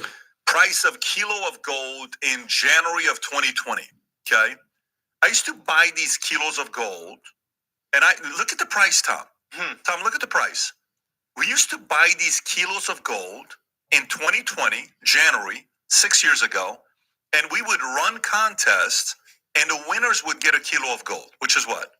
$50,000. You remember this? 2.2 pounds. It was a phenomenal exercise. Guys would love it, but they would say it's just gold. Who cares about gold? Okay. Do you know at the time when we would buy this, the price of gold was $15.82. This is just 6 years ago, not 16 years ago, 6 years ago. Do you know how much gold hit this morning? Rob, can you pull up how much the price of gold is this morning? Price of gold this morning is $5,300, which means that $50,000 bar of gold that we would buy in January of 2020. Rob, what is it worth today? Can you ask the question, what is the price of a kilo of gold today? Kilo of gold today. Look at the price from $50K to $170,000. To all the people we gave this gold to, like I said earlier, I hope you kept it. Okay. I hope you kept it. I hope you set it aside somewhere. Well, let me read the story to you anyways.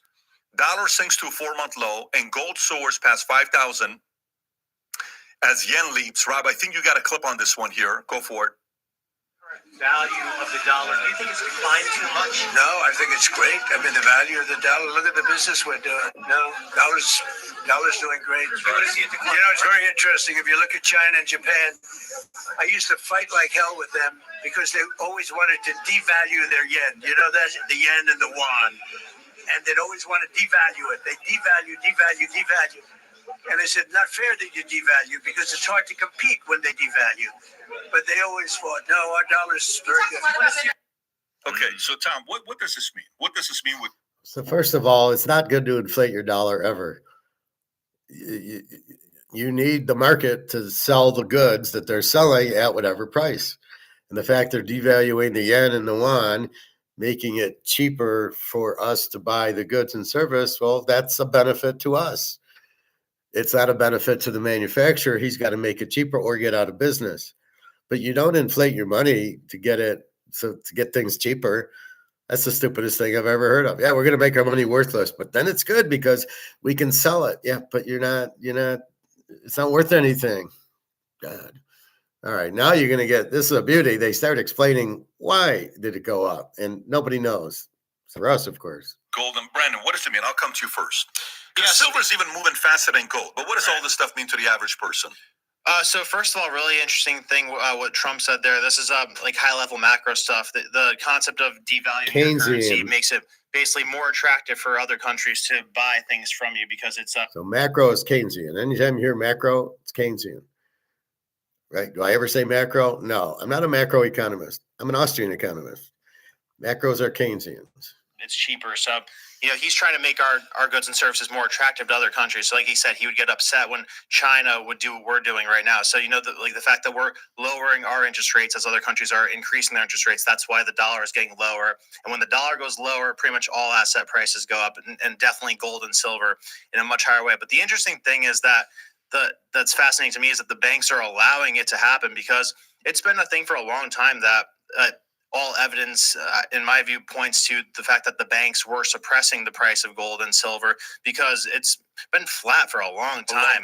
Yeah. And like if you look at a chart of them two money supply from 1971 when we got off the gold standard versus the price of gold, there's a big difference in the rate of which the M2 money supply goes up versus the price of gold. Like they should be proportionate to each other. So I think okay, so he doesn't get that COMEX is price fixing it. So as the money goes up, yes, in a free market, gold would have went up with it, but we're not in a free market. We're in a price fixed market. So they're not letting the gold go up. So he was kind of the banks suppressing it. But what he misses is now there's BRICS. China and Russia are the ones controlling the price now, not the banks. He doesn't understand BRICS. He didn't understand COMEX. The price of gold was proportionate to the amount of money that was created after the gold standard. You could be talking 10, 20, 30,000 instead of 5,300. So I just think it's interesting that the banks are allowing it to happen because they are fully in control of keeping the price down, with their short. No, they're not. Russia, China, and BRICS are now. And with all the inflation, the banks are realizing they're all going long that the price is going up. So they're long too.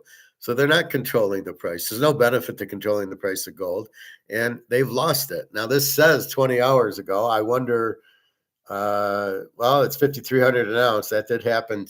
So this is a relatively new video. So this guy is clueless. And this is why we got to be careful who we listen to.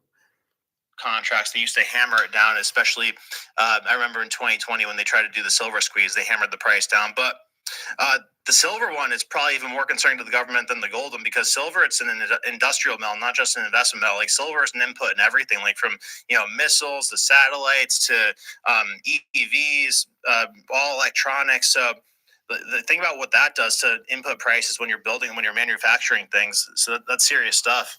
Tom, your thoughts? Please, Dad, can we keep him? He's perfect. But dog food, vet bills. Is this coming up?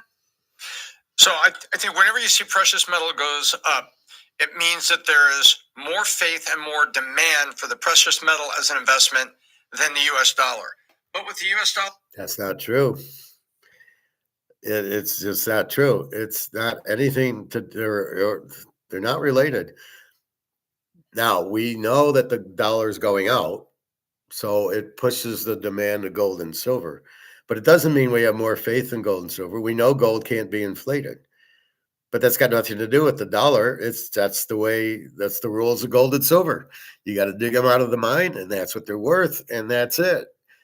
It's COMEX keeping the price down, but it doesn't mean that anything. The dollar's worthless, so it's not the dollar going down and the gold going up. It's gold going up because you can't print it. Or being cheap, it means it's very expensive for. I'll tell you the best way to look at it. If you've ever gone to a foreign country and not just buying food or paying for your hotel, buy something. You go to Italy and you buy a fashionable shirt and you go, wow, in euros, this seems more than what I'd pay for a fashionable shirt in the US. Yep. How much is this in dollars? Really? $200? In the US, I could get this shirt for like $150, $140, something like this. There you go. That's where you can see the value of your currency. So right now, it's expensive for US citizens to go abroad and pay for food, lodging, and things that you might want to buy. It is not expensive for people to come here. So people come here on the euro. What's the euro to the dollar right now? Rob, you can do that real quick. I think it's 80 cents or something. 119 and flip it the other way.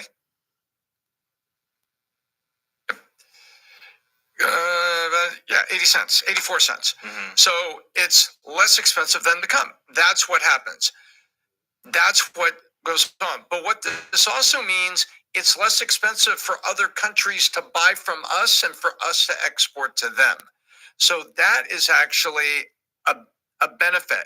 So you have these benefits going back and forth. Now the people that bought and invested in gold, they're getting a tremendous return and a tremendous paper value until they sell it. And if they sell it right now, they're realizing that value. And right now it's expensive for people with the dollar to go elsewhere or to buy things abroad. And it's less expensive for people to buy things from us, like all the oil that we're producing and the natural gas that we're producing. Brad, I think when trust goes down, the value of gold goes up. Right now there's wars and rumors of wars. There's major things going on, and people do not trust the government, let alone the dollar. And I think, but how come that didn't happen during COVID? Why? Because they printed 80% of the money and started giving it away to everybody. So shouldn't that then increase the value of gold? Well, if we were all intelligent, yes. Look what happened to crypto, though. Isn't. I think the money that should have went to gold went to crypto during COVID, because crypto went astronomical during COVID. Right. And there was I felt like a concerted effort to on CNBC and whatnot to talk people out of gold and silver. And there's the banks short selling the hell out of it. There's a lot of times a paper trail of that. But that's why it's interesting to me that they're letting it happen now, because I think they could control it and stop it from happening if they wanted to bad. No, they can't, because China and Russia don't want cheap gold. They want it expensive because they have it all. So again, misinformation, trust. It's not that we don't trust the dollar. We realize the dollar's worthless because they printed it to death. So we know the dollar's worthless, and we know you can't print gold and silver. And we're finally getting the price to rise thanks to BRICS. So BRICS was the key variable that's changed, that allowed the price to actually go to where it should. And it's nowhere near it, which is what we keep saying. It's going higher and higher and higher because now we've got BRICS buying it. So we've got demand. It killed COMEX. Yeah, you get these 10 o'clock drops. I just don't get it. But that was just somebody doing a short and knowing it was going to drop that much. And now it's being bought up probably by the same person or bank or whatever. But again, these guys are stupid.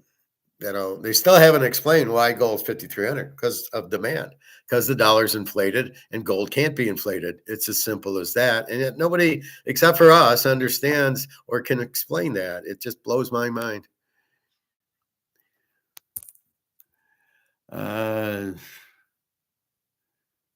Let's see. I can't even pronounce your name. 2695. Gold. Yes, gold is the key. It's the savior of Rome, because the dollar is going down, which we know they keep printing it. You got a $39 trillion debt. So as it keeps going down, it's worthless. So do you want to hold something that's worthless or get into something that you can inflate and print? Yes, it's papered by the bullshit COMEX, but you can see it immediately comes back up by the end of the day. Once China gets a hold of it, it'll be back to, uh, you know, silver at 100 and 120, and gold will be back at 5,500, 5,600. That's by tonight. So you can see it doesn't last. It's just bullshit. That's as much as that as I can stomach. Let's see.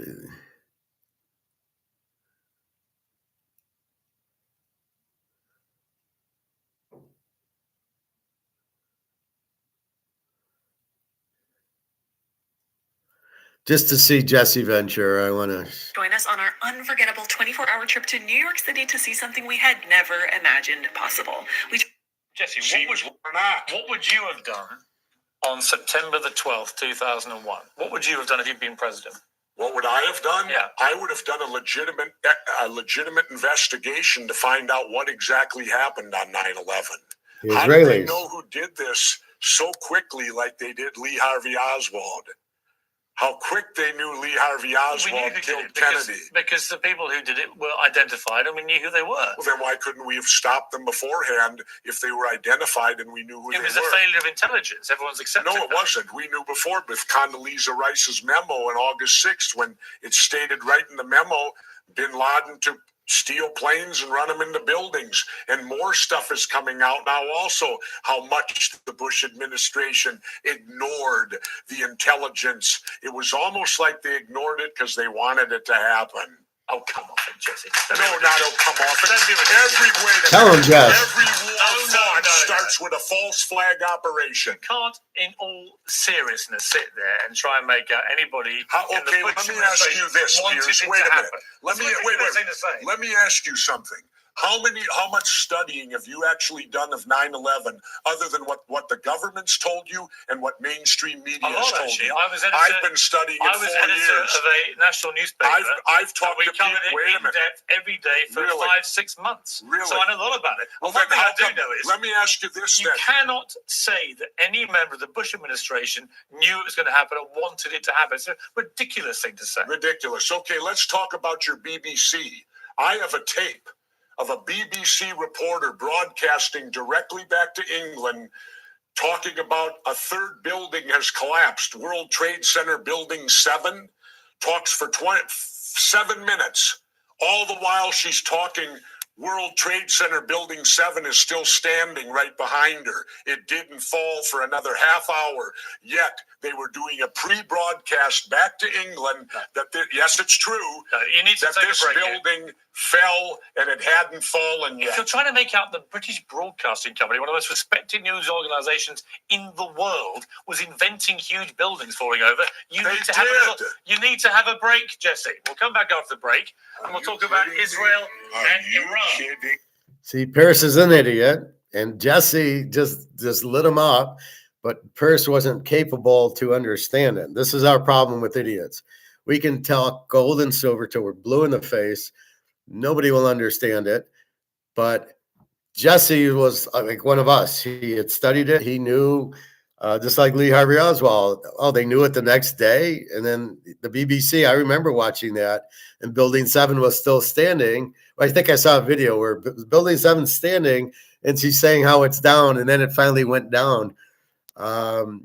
It was so, yeah, the Brits are, the MI6 is behind a lot of shit that happens here. The Israelis were the ones who did the 9/11 because it was a gold robbery. And that's what it is. John C. Jesse Ventura was great. Well, he told it the way it is, which is what I try to do.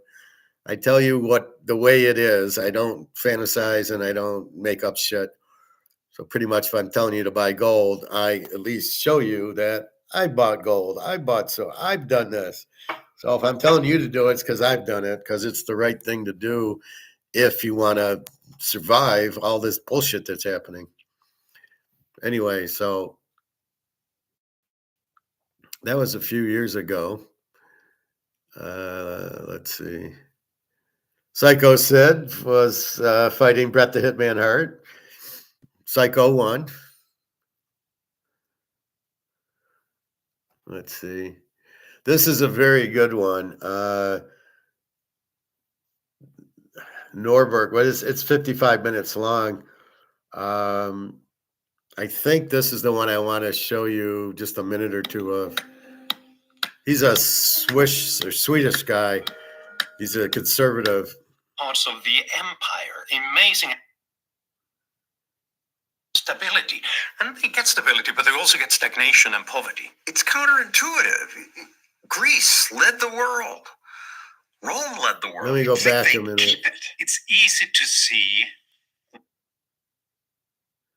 This is a great question because what he's asking, what he says is all these empires that were great, right? The Romans, the Greeks, some Asian, Chinese ones, France, England, and they all collapse. And this is the synopsis here. He's like, well, how do they all get great and collapse? And that's what this guy says, which is what I've already said, is basically because you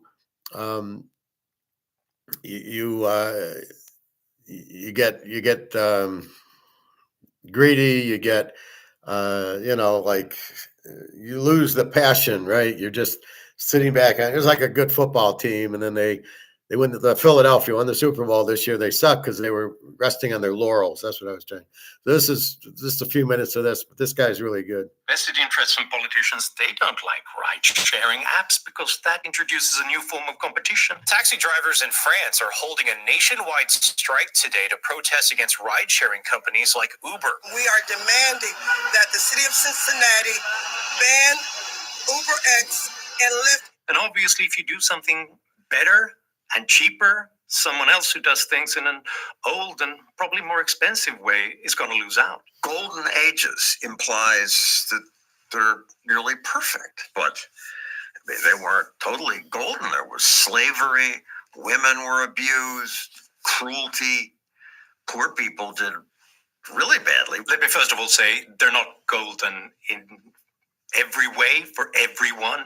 All of these historical civilizations in ancient times, in the Middle Ages, they all had oppression, they all had slavery, they all gave women fewer, if any, rights. But that's not something that their neighbors were surprised by, because every civilization throughout history has been doing that. Oppression and poverty was the rule throughout history. What sets these golden ages apart is that for a period of time, they managed to lift themselves above that and give more people more freedoms. And that also allowed them to experiment more and come up with better technologies and raise the living standards for more people. Having had that success, I think the people would keep it. You would think that they'd keep it, but often they don't, because change and dynamic civilizations also introduces a certain element of uncertainty and worry, because you don't know what's going to happen next. And lots of people want security. They want to know what happens next. So often in times of trouble, they're asking for a strong man to protect them and slow things down. And so that's what, like the stupid ones we were talking about. People want consistency. They want security. When we introduce chaos, as the Joker would say, into the system, and we're telling you to sell your 401k and buy this, that's chaos. That's insecurity.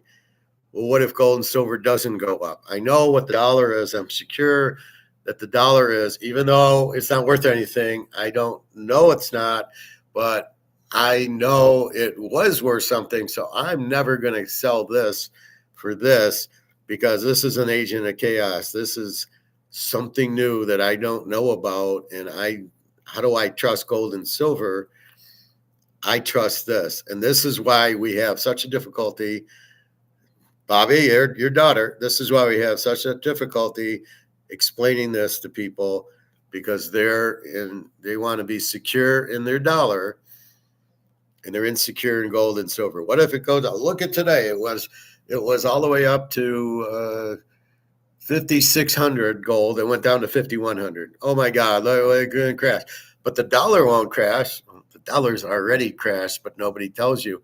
And then they lie to you by saying, well, inflation's only 2%. Well, wait a minute. Inflation's only 2%. So you're losing 2% of value. So you're comfortable trusting this. But this has gone from $25 to $120, and you're worried about this. This can't be inflated. You can't print it. It comes out of the ground. It's all out of the ground. All these countries are demanding it. That's the change. But you're not comfortable in this, so you stay in this. And this is the problem we fight. But now we can address it because we understand our problem. Our problem is simply people don't trust gold and silver because it's never gone up because the government's been suppressing it, which they don't understand. And the government can't suppress it anymore, as we see, because of BRICS. So BRICS enters the picture. We're starting to get a real gold and silver price. It's still a paper price, so we're pushing for the physical price, but it's much, much higher. And you can see it's just taking off. So that's now we understand. People are uncomfortable getting out of their stocks, getting out of their money in the bank or real estate trust, or I got a house and I'm in dollars and I'm not comfortable getting out of my dollars into something I don't know anything about gold and silver because nobody's taught you. If you did understand it, you'd be 100 times more comfortable in gold and silver, which is my whole thesis here. It's nothing wrong. There's nothing. It's very, very limited, much more limited than dollars, and you can't print it. And the problem with the dollar, they print it. So it's very simple.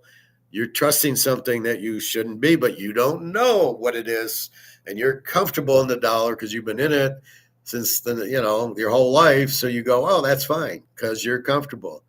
But when the shit hits the fan and it's worthless, your comfort level is gone, and then you're going to wish you had gold and silver, which can't be inflated, it can't happen to that. Why do you think things are costing more? It's because the dollar, but you're comfortable, but the dollar's not worth anything. All right, back to Johan. That's why we often see at the end of these civilizations that they try to freeze economic relations, stop new competition, cut the trade routes, because they want stability.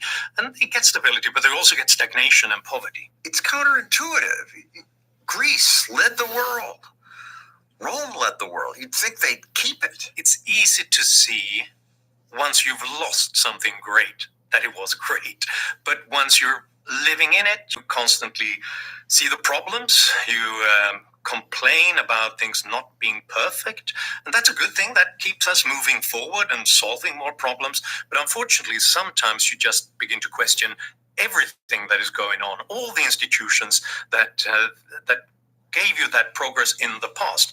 And then there is a risk that you begin to sacrifice those institutions for something that's much worse. That's something we've seen in history. People often wanted some sort of safety, stability, protection, and then, yes, they slow things down, they get that stability, but they also get stagnation and poverty. And other people just pass them by. That's right.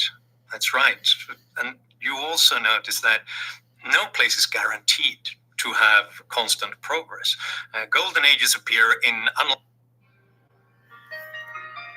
unlikely places. Often the area that was seen as barbaric during one era becomes the golden age in the next one. Talk about your visiting Athens. I was so excited to visit Athens for the first time, the cradle of civilization. Going then to these legendary places, the Democratic Assembly, Plato's and Aristotle's Academy, and expected to get some of that sense of energy. And I was so tremendously disappointed because it all looks quite unimpressive, abandoned. It looks less like the cradle of civilization, more like an abandoned parking lot in some of those places. And that set my mind racing, beginning to think about how could this place for a while have been the center of the earth? And how do they lose that spark of energy and of excitement eventually? And since then, I couldn't get this out of my mind, how you create golden ages, but also how you lose them. No other city has shaped the Western world so much as Athens. Breakfast foods to avoid. Nobody was drinking fat-free milk before 1950. So much as Athens. Why is ancient Athens considered a golden age? Because Athens gave us so much. Ancient Greece is widely acknowledged as the birthplace of democracy. In its golden age, it became a flourishing center of art and philosophy. They invented, obviously, philosophy, an idea about democracy, but also the science of history. They invented drama, both comedy and tragedy. They invented forms of architecture and sculpture that still amazes. And that was because they gave their people more freedom than other Greek city-states. They were a maritime city. They always ventured out because they had to acquire the food that they needed. They had bad soil, and that helped them. Athens had terrible soil. They couldn't get enough food from their own land. So they had to import that from other places, from areas around the Black Sea. And that was actually a good thing, because it meant that they had to specialize in things that they could produce. Things like olive trees, gave them olive oil. They could specialize in vines and wine, and therefore they could exchange those things that actually created more value for the grain that they needed. So they became traders and acquired more wealth by specializing in something that they could do much better. They became maritime. They were always on the lookout for better ideas and better technologies in other places, and that constantly gave them a boost of energy and innovation back home. Actually, that's why you want free trade.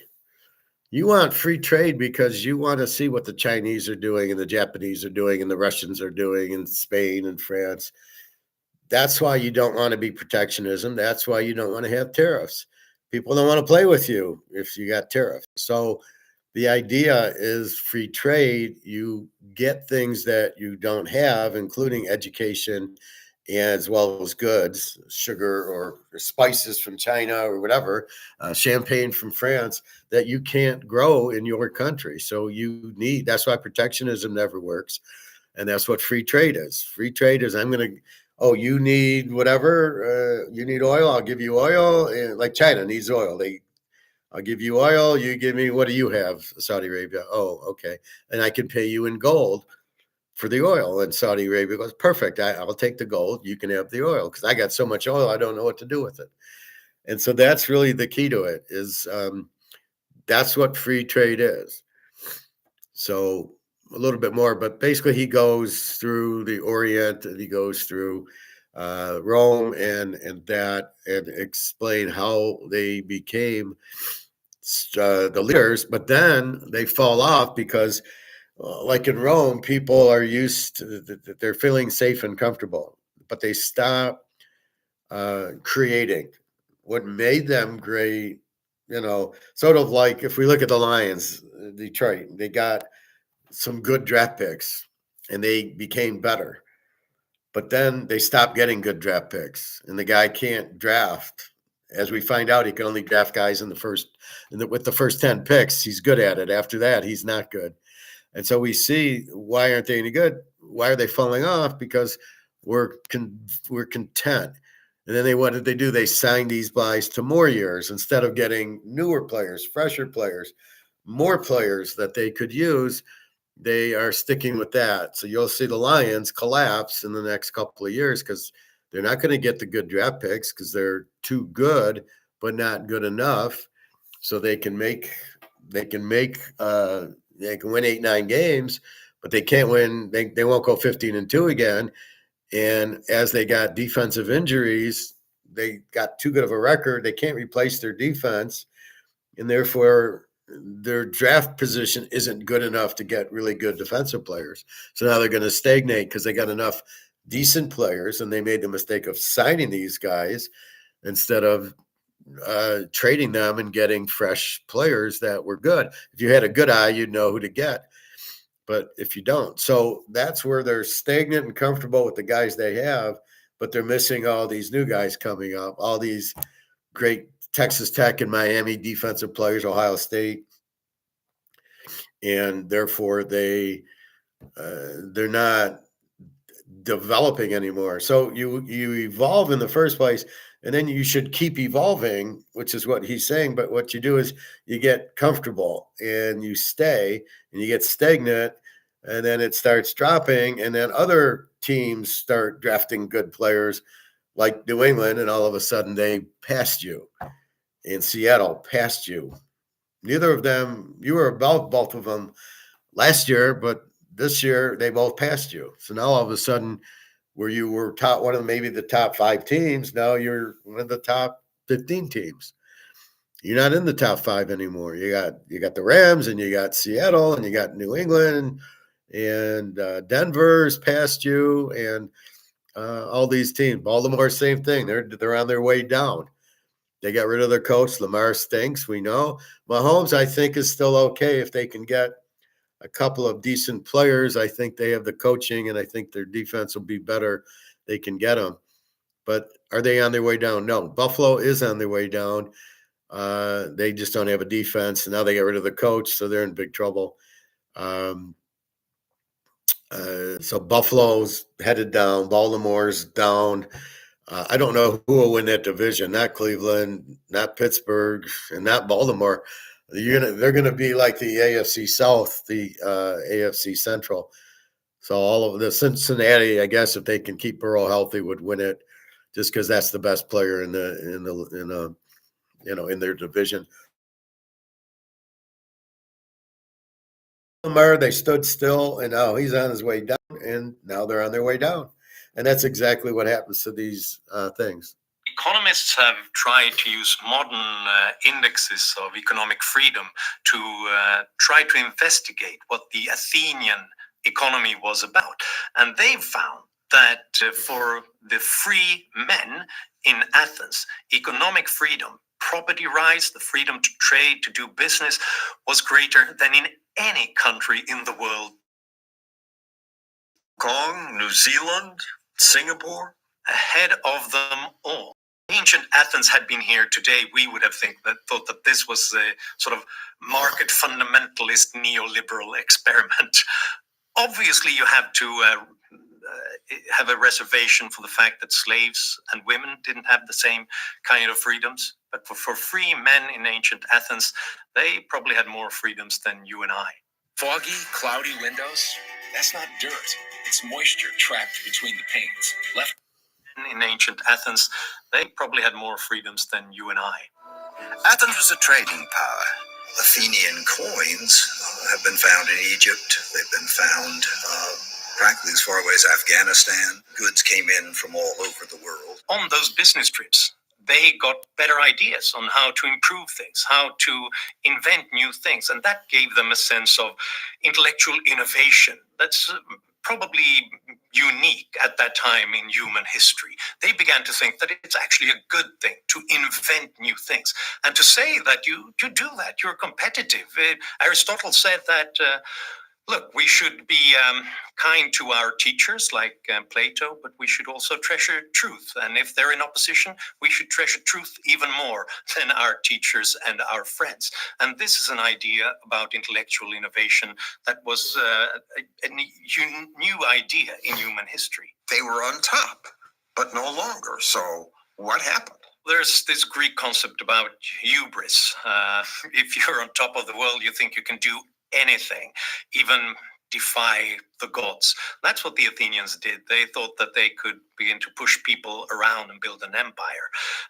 And they did. And so they began to abandon their ideas of voluntary relationships and free trade, and instead bully other Greek city-states into doing what they wanted. And that was very costly, but it also created a lot of pushback. They alienated many other Greek city-states who began to gang up against Athens because of this. And that's a lesson from history. You can be a bully and push others into doing what you want to do by threatening them, and you might win out in the short term, but longer term, all those victims, they will begin to think that we don't like these guys, and we'll try to hurt them when we get a chance. And that's Trump, right? He wants to bully everybody, and they're pissed, and they're all joining BRICS. There's like 80 countries that are joining BRICS, which means they all need to buy gold. So that's why when I laugh when I see gold doing what it did at 10 o'clock today, going, that makes no sense. Everybody needs to buy gold, because if you want to join BRICS, you're on this gold-backed currency. You need gold. And that's another thing, all this huge demand for it. But again, thinks he can bully everybody. He doesn't have a military anymore. He has an Air Force. and he has a navy, and that's it. But he doesn't have men, and he doesn't have an army, and basically they use the CIA to do their dirty work. It's kind of crazy how weak we really are. All right. Hollywood sometimes glorifies the bullies. The Spartans are the greatest warriors. There's this movie 300. Spartans, the finest soldiers the world has ever known. The Spartans were the most overrated warriors in history. The myth about the Spartans were that they were the bravest soldiers in history. They always fought the hardest and they never surrendered. They'd rather return back home on their shields than with their shields, as the saying goes. It's a myth about the 300? When it comes to that heroic stand of 300 Spartans at Thermopylae, first of all, they weren't 300. They were probably some 5,000 because they had other allied Greek troops. And it wasn't a great success in holding the Persians off. On the contrary, it was a terrible failure. If they had held them off for another few days, the Persians would have run out of food and they had to return back home. But unfortunately, they were so incompetent, so they left a mountain trail unguarded so that the Persians could surround them and attack them from both sides.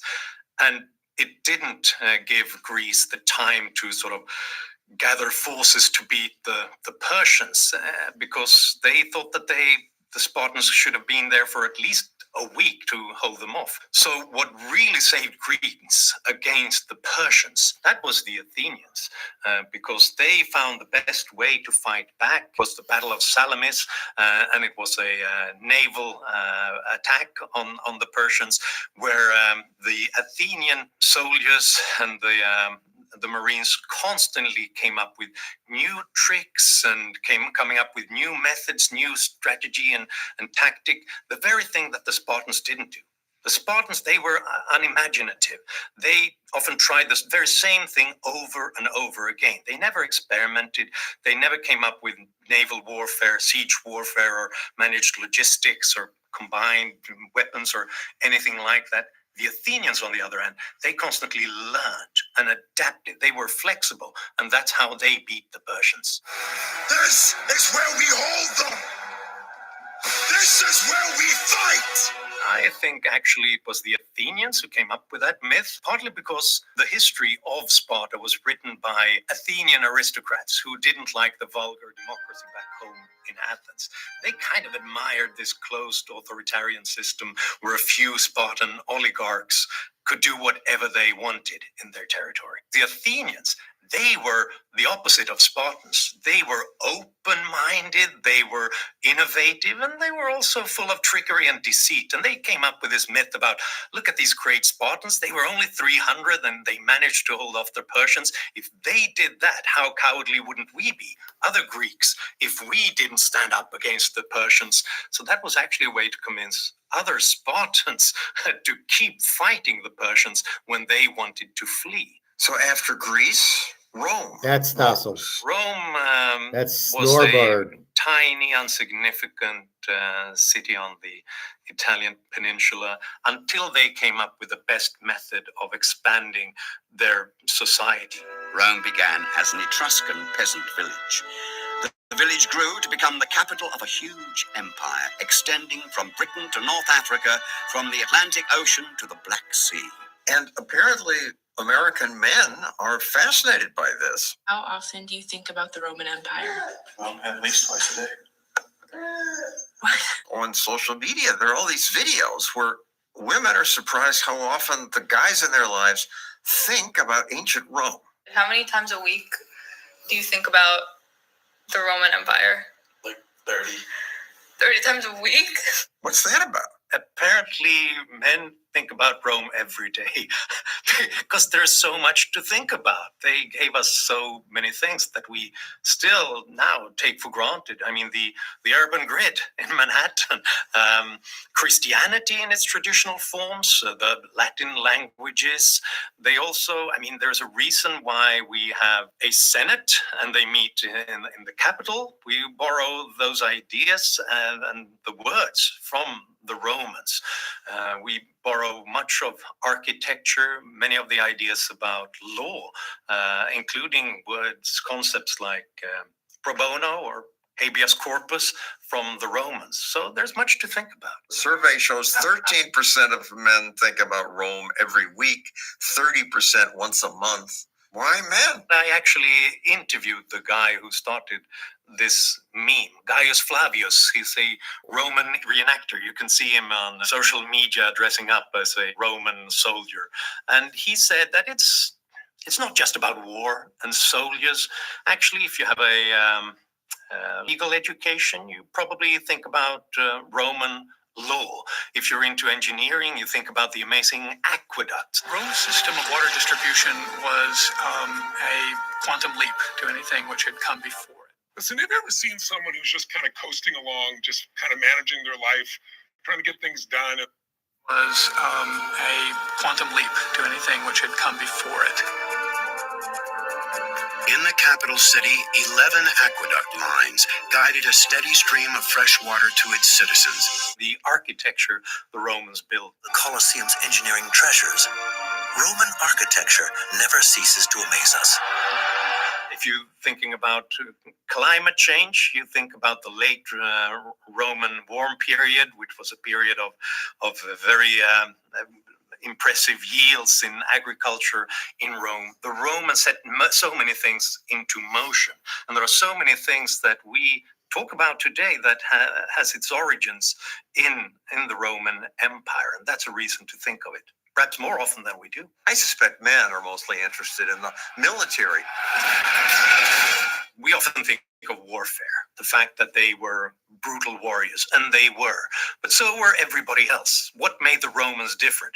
The difference was that they weren't just efficient warriors, they also constantly absorbed new talent, new ideas, new technologies from other places. They were experts when it came to strategic tolerance. They gave people among the subjected the ability to have a second career in Rome. They made them citizens and allowed them to do business, to have a career in the military, even in the Senate. Some of the subjected peoples could even end up being emperors of Rome.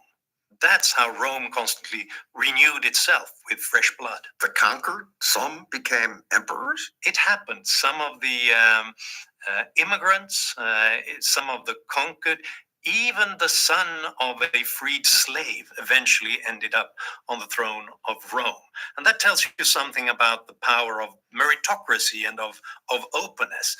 You'll get the best brains if you're open to more people. They always learned new technologies, new business models from other groups. And that wasn't because they were kind of decent, kind, open-minded. That was because tolerance was a weapon, often literally a weapon. They got their Spanish swords from the Spaniards. They got their ships from Carthage.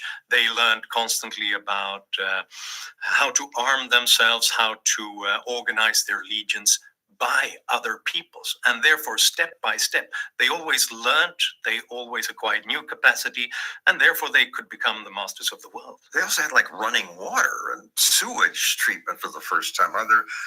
Can you talk about some of those practical things that help me understand what was golden about Rome? Because Rome was such a huge integrated free trade area. You could source the best material, the best technology from any part of the empire. So you could come up with the best way of producing concrete, for example. And then you could build ports. You could build amazing buildings like the Parthenon, the biggest unreinforced dome ever. And they could build aqueducts, bringing in fresh water to Rome from other parts of the empire. Amazing aqueducts that still stands to this day. And according to historians who look at this, the access to fresh water, the ways of building paved roads, even things like fire services, was something that Europe would not have again for some 1,500 years. But then Rome too fell. Yes, and ever since we've thought about why that happened, and people always want their own favorite explanation. One German historian collected all the reasons that have been mentioned for the fall of Rome in the 1980s, and he came up with more than 200 causes of the fall of Rome. So perhaps we have even too many explanations for it. But to me, it's quite obvious that Rome fell just like, Ernest Hemingway has a bankruptcy in two ways. First, gradually, and then suddenly. It wasn't just about barbarians invading Rome in the 5th century. It was because the Romans had already weakened their empire for a very long time.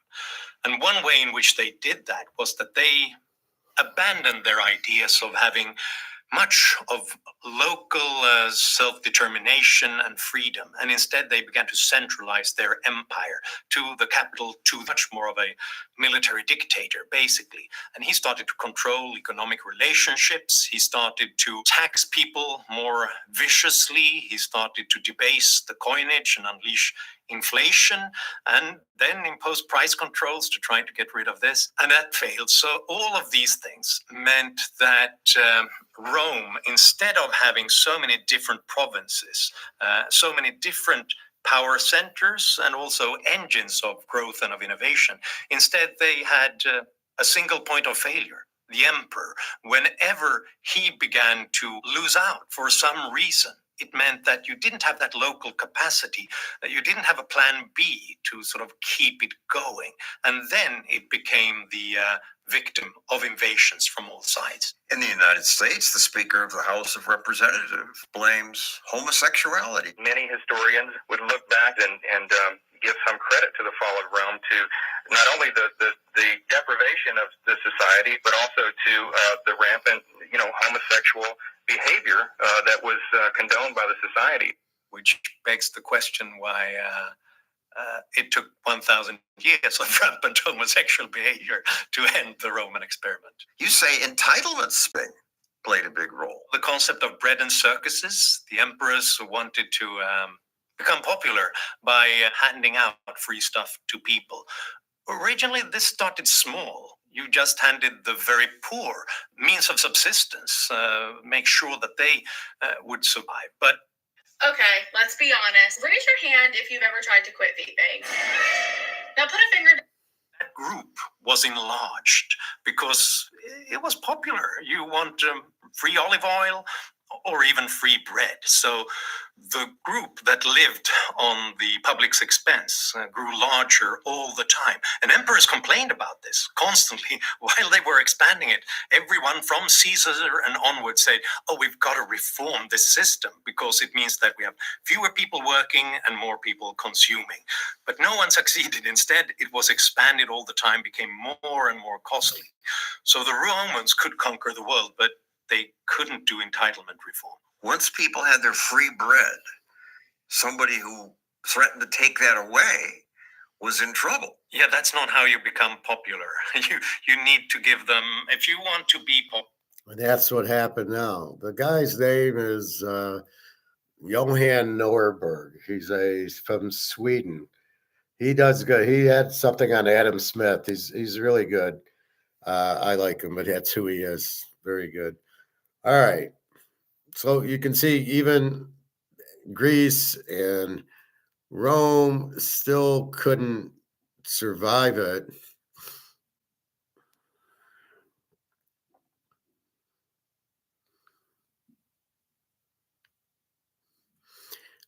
Let's see.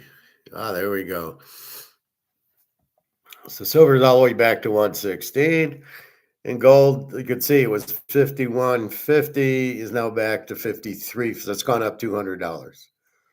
And again, we got to 55. So it started at 55 and a quarter, and now it's back to 53. And it'll be back to 55. And silver had been at 120, and now it's back to 115. So you can see it's all bullshit. What happens with it? It's just like it's a game. I assume people want to buy it. People are making money probably shorting it. So it's a new game because it's options. So if I sell it at silver at 120 and it goes down to 110, I make money. So I sell it, I buy it at 110, I've sold it at 120. So you got these idiots involved in a paper game, not the physical game that we're involved in, which says we just want it to keep going up. We don't want to see the pushback because it's price fixed, right? So we don't want to be controlled.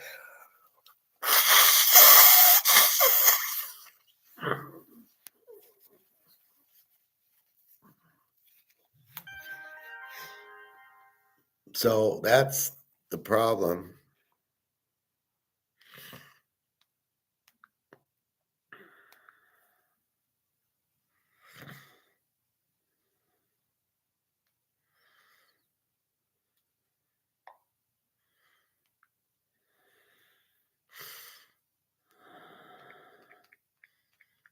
Just a second.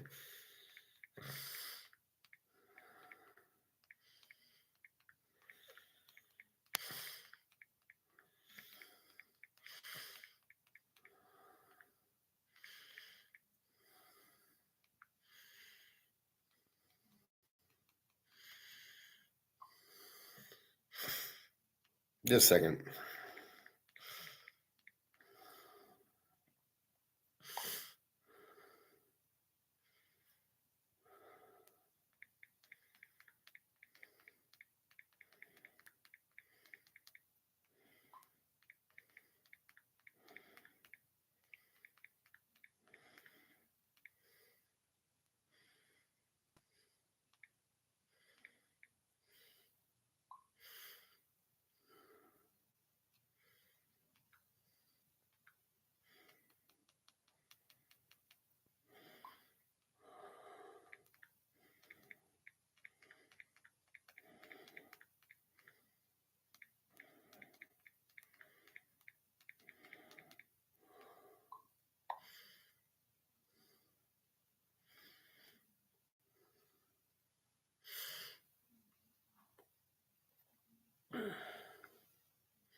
That was just D.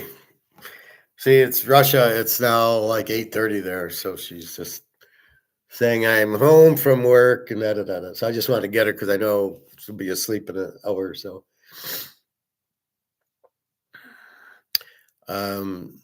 So there you see the bullshit. So it's a divided market because it is a paper market, the options, and we need it for our physical price, which we know is not real, but it's the only game in town that we can play. So we have to play it. And that's why we get a little bit like, why did it go down? Well, because the paper side of the Comex is having their fun. They're shorting it. And that's why it's doing that. So we understand that. And we know, but the physical side's much higher. And that's what we know too, because it's limited, because you can't print it and inflate it. This is all the gold and silver there are. That's it. And when there's 1,000 people wanting 100 ounces of gold and silver, the price is going to go up in the physical side. And that's what we have. So we must understand that, which we do. And, we're just trying to,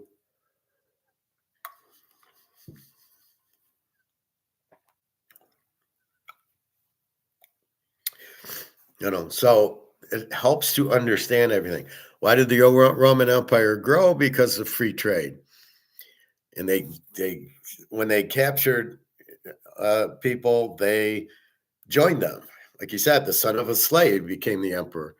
So you had the emperor and the Senate, and but it was all corrupt anyway. Everything corrupts. This is the problem with government, and this is the problem with that. So you got to keep that going.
All right. Sorry about that. So Rome got very strong, and then it decides they're comfortable and don't take risks and don't grow anymore. We're fine where we are. And then, oh yeah, oh, people don't have bread. It's their own fault, probably. They didn't have skill set and they didn't do whatever that you did in the Roman economy. And then we're handing out bread, and then everybody goes, oh, you're handing out bread? Oh, I'll take some too. And that's where socialism comes in. So in capitalism, we go when we make a lot of money. Oh, great. We can get a job and we can learn accounting and finance and computers and make a lot of money doing the job. And we do that. And then it's, wait, he's making a lot of money. There's extra money. Oh, can I have some? Then you start giving out welfare. And instead of bread, you're giving out food stamps and money to people. And you're saying, here you go. And that's the difference. So you're not really doing that. It's a little bit different, right? So now it becomes where everybody can go earn money and be independent. To then, well, I'm comfortable. I'm comfortable with the dollar. I'm going to stay with the dollar because I don't know that it's not worth anything, but I'm comfortable with it. So then it becomes a comfort thing. I live in Rome. I'm comfortable. What can happen here? Well, you can see what happened there. It blew up. What happened in Spain? It blew up. What happened in France? What happened in England? What's happening here? Oh, it can't happen here. Yeah, because it didn't happen in Greece, and it didn't happen in China, and it didn't happen in Rome, and in the Romes or France or England. It didn't happen there, did it? Yeah, it did. And it'll happen everywhere because it's the same playbook. You get comfortable with what you have, and therefore you then don't believe it can go bad. But what made you grow, like okay, take me. I went and got college, and then I went and got a master's, and I grew and I got my skill set and I made more money. And then there's a point where you go, okay, I got enough money, let's get ready to retire. You stop growing. Only with me, I didn't stop growing. I keep watching this and learning more and more and more.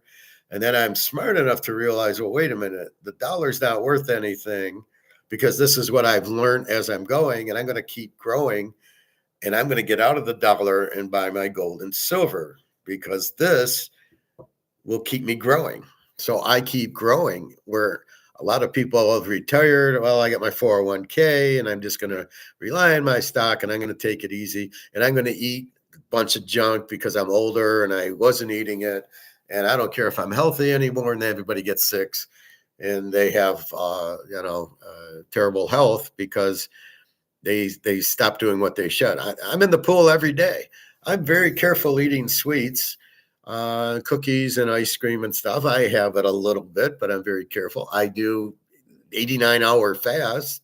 How many older people you think do that? And if they do, it's because they're in serious bad health. But I'm in pretty good health. I eat cayenne pepper and Celtic salt.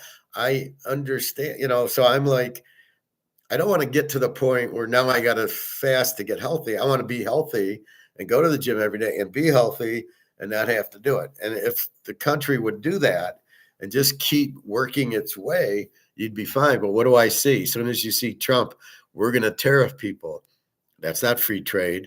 We're not going to learn anything. We're getting stagnant. We got all these immigrants coming in. We're paying them. We're socialists. We're taking people who make money and we're giving it to the poor instead of keeping the guys who are doing it. The young people, they're just into Bitcoin. They're going to lose all their money and they live in a home. They're not buying homes. They just play video games. Maybe they get into AI, which is not a productive thing. AI is not good. It doesn't really help the economy in any way. So you just wonder about that. Behold, Julius Caesar is not for the free bread and circus. Well, put it this way, I help out a little with the free bread and the circus, but there's a line we call free bread and circus is welfare and football. Sports are our circus here. So instead of the gladiators, you got football games.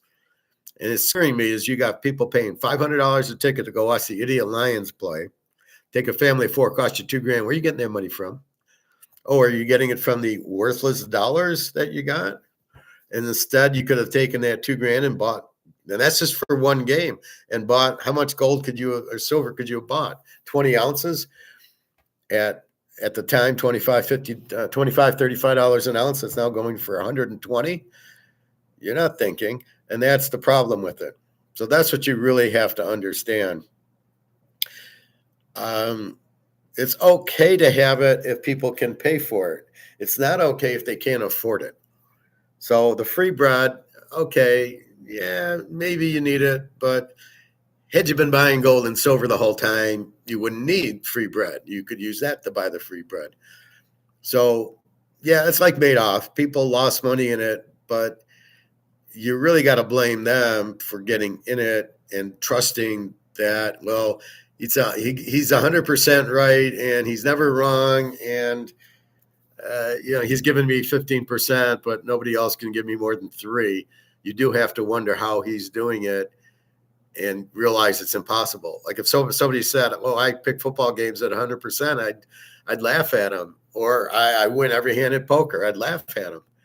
I've done that before at poker. I've won like 8, 9 hands in a row, but I was getting pocket aces, ace king, ace queen, pocket queens. It was an incredible run I was on, and I'd bet $20, lead off, and everybody would fold. I was just hot. It didn't last all night, but you can't win 100% in football, and you can't win 100% in the stock market. And if people are getting 3 or 4% in stocks and somebody's giving you 15, don't be an idiot. Now, maybe you invest with it for a few months, but that's like I warn people about stocks. Don't get into stocks. Well, the silver stocks are going to go. Yeah, maybe for a minute, but then the stocks are worthless. So this is the smart play, is to get out of the dollars to go here. And that's the next feature. I've told you about uranium. I said they're trying to build nuclear power plants. Well, that's the point. The uranium, okay, you want to invest a little there. Now, yeah, I still got to look at it. But that's the place to go, is the uranium.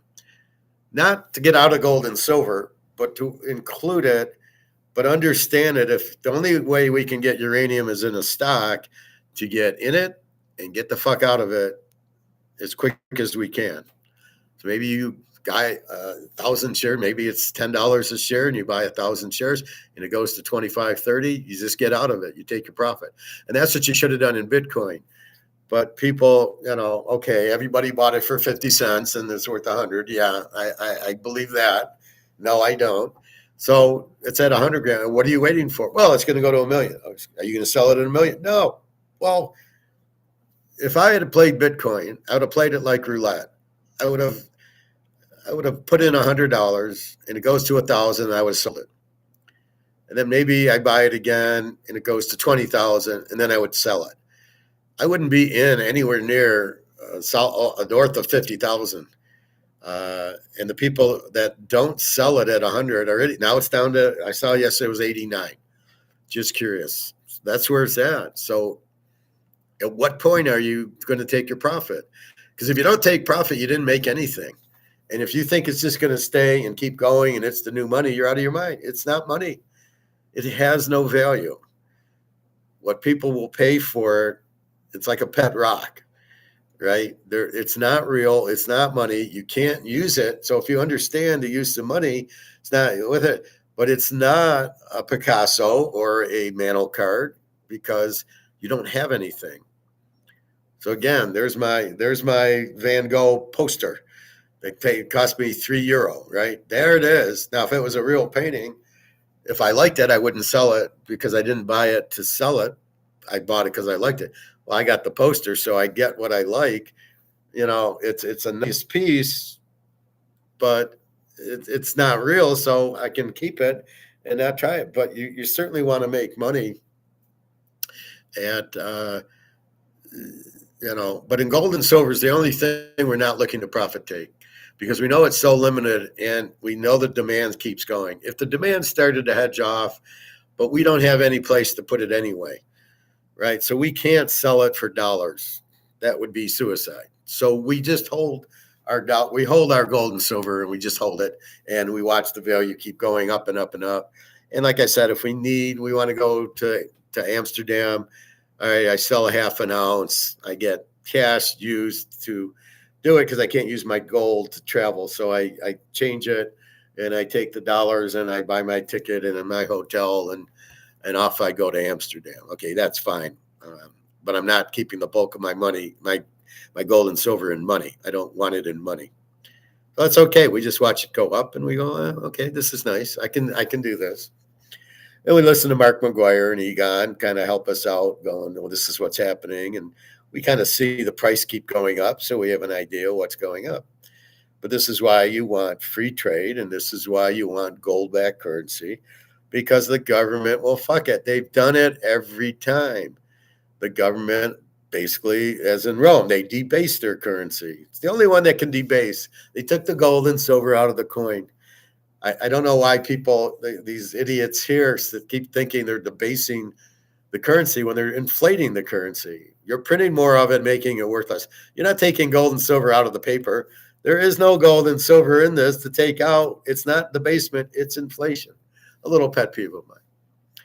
Anyway, that's what you're at. So you can see why every country has done it. They get fat, and then they start giving away the bread and the circuses. And they end up collapsing because then more people get in line for free bread.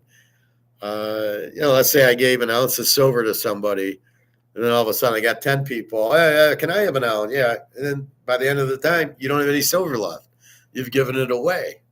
And these people are dependent on you to get more silver. So that's the problem. You got to be very careful with that.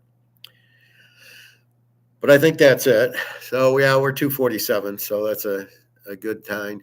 But I'm watching these videos and nobody understands money. Like that Ben David guy, 3 guys, none of them understood money. None of them understood inflation. None of them understood bricks. Oh, the banks can just short it. And I'm surprised the money's worth it. Like he doesn't even think about it, right? So if it was me, I'd go, geez, I wonder why gold and silver are going up. And I'd look into it and then I'd see, oh, it's brick, which is basically what I did, right? I looked into it. Well, I knew gold and silver from my master's, but it was going up. But it wasn't until Biden printed $5 trillion that I realized the dollar's worthless now, right? And then I'm starting to pick up on the debt. And then I knew the only place was gold and silver to go to. And then we had BRICS, which then cemented it, going, oh, well, BRICS is buying gold and silver. They're going on a gold-backed currency, which has come out.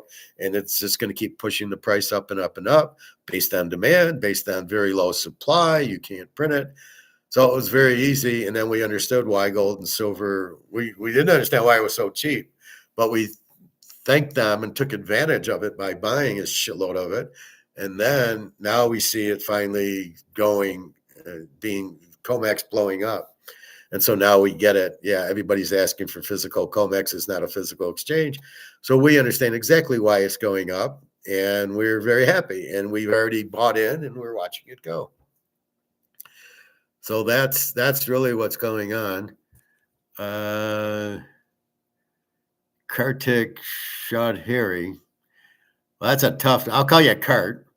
Will gold and silver will fall? Will gold and silver fall? No, it won't fall. You saw today was just the paper side of it, but no, gold, very limited. You can't print it. You can't counterfeit it.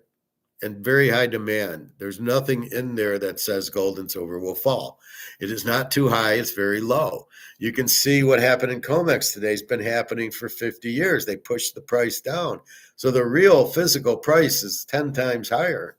And that's what we're going to. So no, it might fall at 10 o'clock, here and there a little bit, which is the paper part of the COMEX. But look how quickly it's coming back up. And they did it, Christmas. They knocked silver down to 70. It was at 83. They knocked it to 70. And a few days later, it was in the 90s. And they tried knocking it down in the 90s, and now it's at 100. And then it was 110, and they knocked it down to 100, and now it's at 120. So it doesn't work, people. There's too many buyers, too much demand.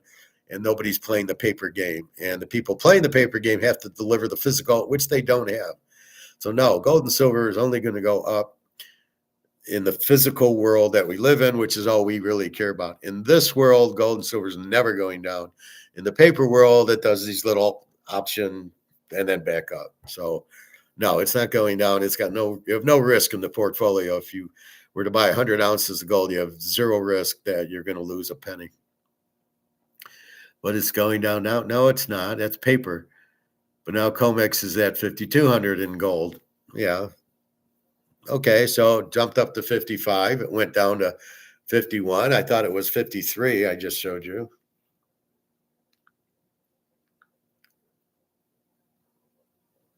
Yeah, it's 53.40. And silver is back to 114. So you can see it was 55. This is options paper 51.50, but now it's 53.40 on its way back to 55. But it just hit 55. It was just 49 last week, so it's gone up to 55, a little pullback, and now 53.40 and 114 silver. So yeah, I mean that's the option part of it. It's split. There's the paper part of it, of COMEX, which is all options and derivatives. But I talk about is the physical side of it. We're buying physical. We don't play the options. We don't play the derivatives.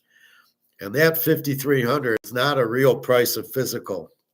It's an option price. It's a paper price. Times 10 is physical. And we're getting very close to getting a physical price thanks to BRICS, China, Russia, India, Saudi Arabia. The whole BRICS countries, there's 20 of them going to 80, and they all need gold, which makes the demand for gold huge. And again, that's the only way it goes down is in options. So not in nobody sold an ounce in physical, maybe an ounce. Nobody's selling a ton of physical. Again, China's got 80,000 tons. They're not selling it. They want the price to go up. Russia, 20,000, India, 20,000, Saudi Arabia, probably 10,000, and Dubai, another 10. Most of the gold, Czechoslovakia, Poland, Hungary, they all have it. And they're buying more and more because they know the dollar's worthless. So your option is stay in the dollar where it's worthless, or get it into gold and silver where it's worth approximately 5,200. But it was 5,500 at 8 o'clock when I woke up, right? So no worry about it. Can I get your WhatsApp number? You can get my email going on teaserking.com. And you can email me. I could give it to you there. I'm not going to give it to you here, but sure. I email with various people here. A lot of my customers in football we email, but can I get your so just send me an email. Go on teaserking.com. You'll see my email on the home page. And then you can email me and just say you talk to me on here, and that's fine. But it's just going to keep going up. It's the recipe: low supply, high demand makes price go up. And the reason the dollar's worthless is they keep printing the fucking thing to death. So they printed so much of it, and you got a $39 trillion debt. You cannot stay in the dollar. So your only option is to get into gold and silver physical. Right, that's your only option here. You stay in the dollar, you're done. You can't use the euro. It's not like this is any better. These are both worthless. These are both absolutely worthless. So you're in gold because of your option. In other words, you're on the Titanic. You either get in the lifeboat or you're drowned, and that's it. There's no third option. So you buy gold and silver, and then you watch it go up, and then you watch the value of everything in dollars go down, which is what you get at the grocery store or the restaurants or anything, McDonald's, $15. That's the inflation. The dollar isn't worth anything, but the market will not dictate McDonald's to sell things for $15. So they go out of business or they lower their prices, which they probably do by taking most of the meat out of their hamburgers and making the portions smaller to keep the value where they make profit. Because every business is in for one reason, to make profit. And the market, us, is there to keep the prices down. Because if we don't like the price, we're not buying it. You're out of the market any way you want to slice it. Yeah, I live in Michigan, USA. Absolutely. But anyway, that's kind of what's going on.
All right. So really everything reverts back to the market. It reverts back to the government running the dollar. The dollar's the medium of exchange, which we need because, again, we could get tomatoes, but how are we going to buy shoes with tomatoes? How are we going to buy golf clubs with tomatoes or go on a trip? So the reason money is because this is kind of universal. I can take this, everything's priced in this. I can get a trip, I can get a tomato, I can get tuna fish, I can go to Vegas, I can play poker, I can get glasses, I can buy clothes, I can buy food. And we use this as the medium of exchange that everybody will accept. Oh, here's $100, and they price it in dollars. That's why it's dollars, because if we gave you apples or oranges, how would you get the apples to buy the plane ticket or to get a room at the Hilton or whatever it is? So that's really the key to it. That's why we use it. But you're not supposed to fuck it up like the government's doing by printing it. They're basically stealing it because everybody in government's a bunch of thieves. And so they're stealing the money. They keep printing the money and printing the money to the point where it's not worth anything. And so now we have to be clever and figure out, well, fuck, we know it's not worth anything. So we have to, and we can still trade it for gold and silver.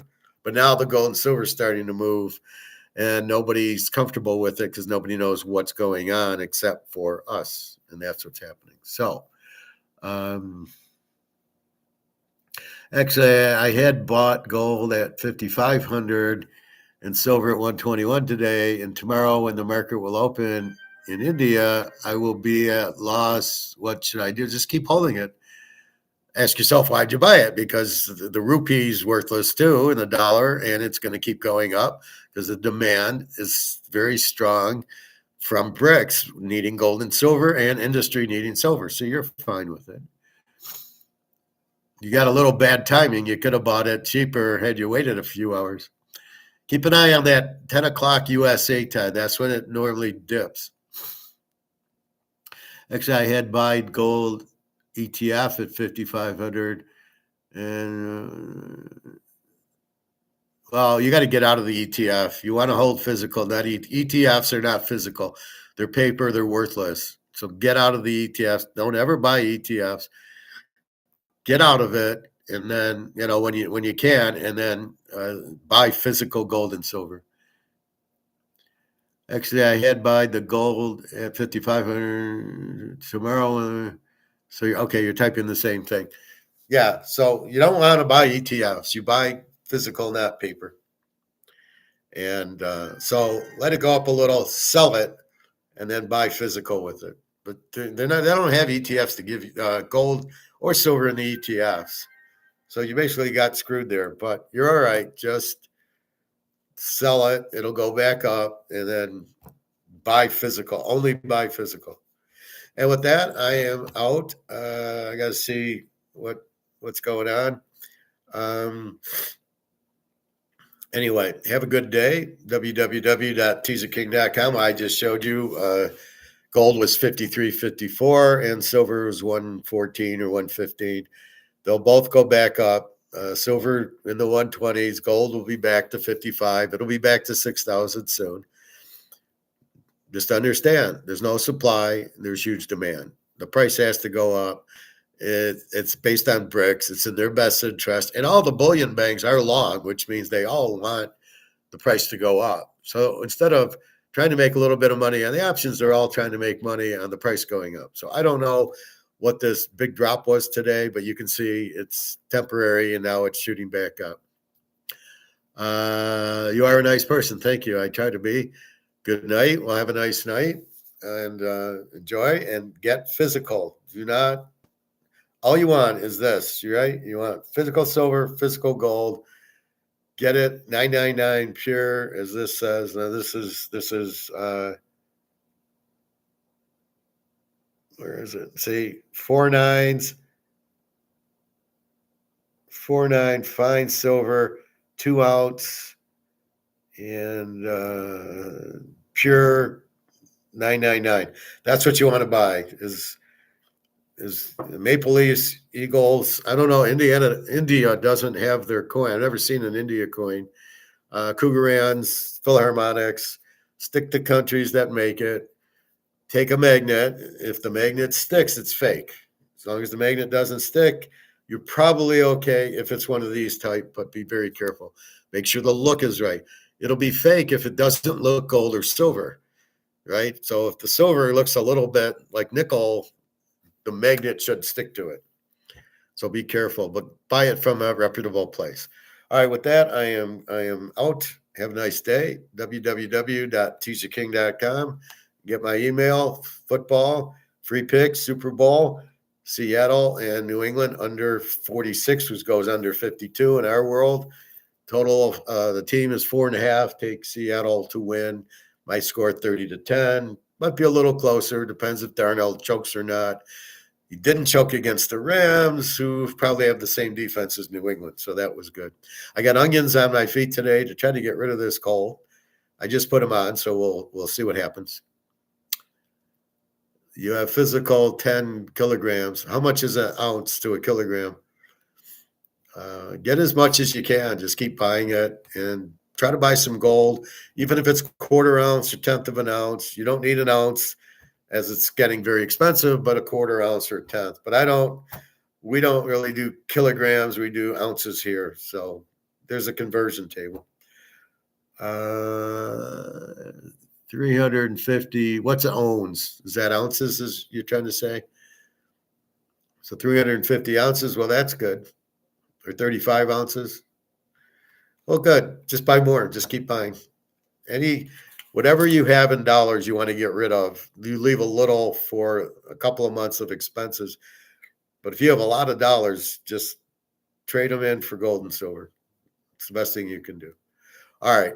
Have a good day. www.teaserking.com. I'll talk to you tomorrow. Hopefully, we'll see. So we know silver or gold's 5,600. We saw it, and we know silver was 120. So we know it's getting back there. And we know it's paper. So there we go. All right. Take care, everybody. Have a great day.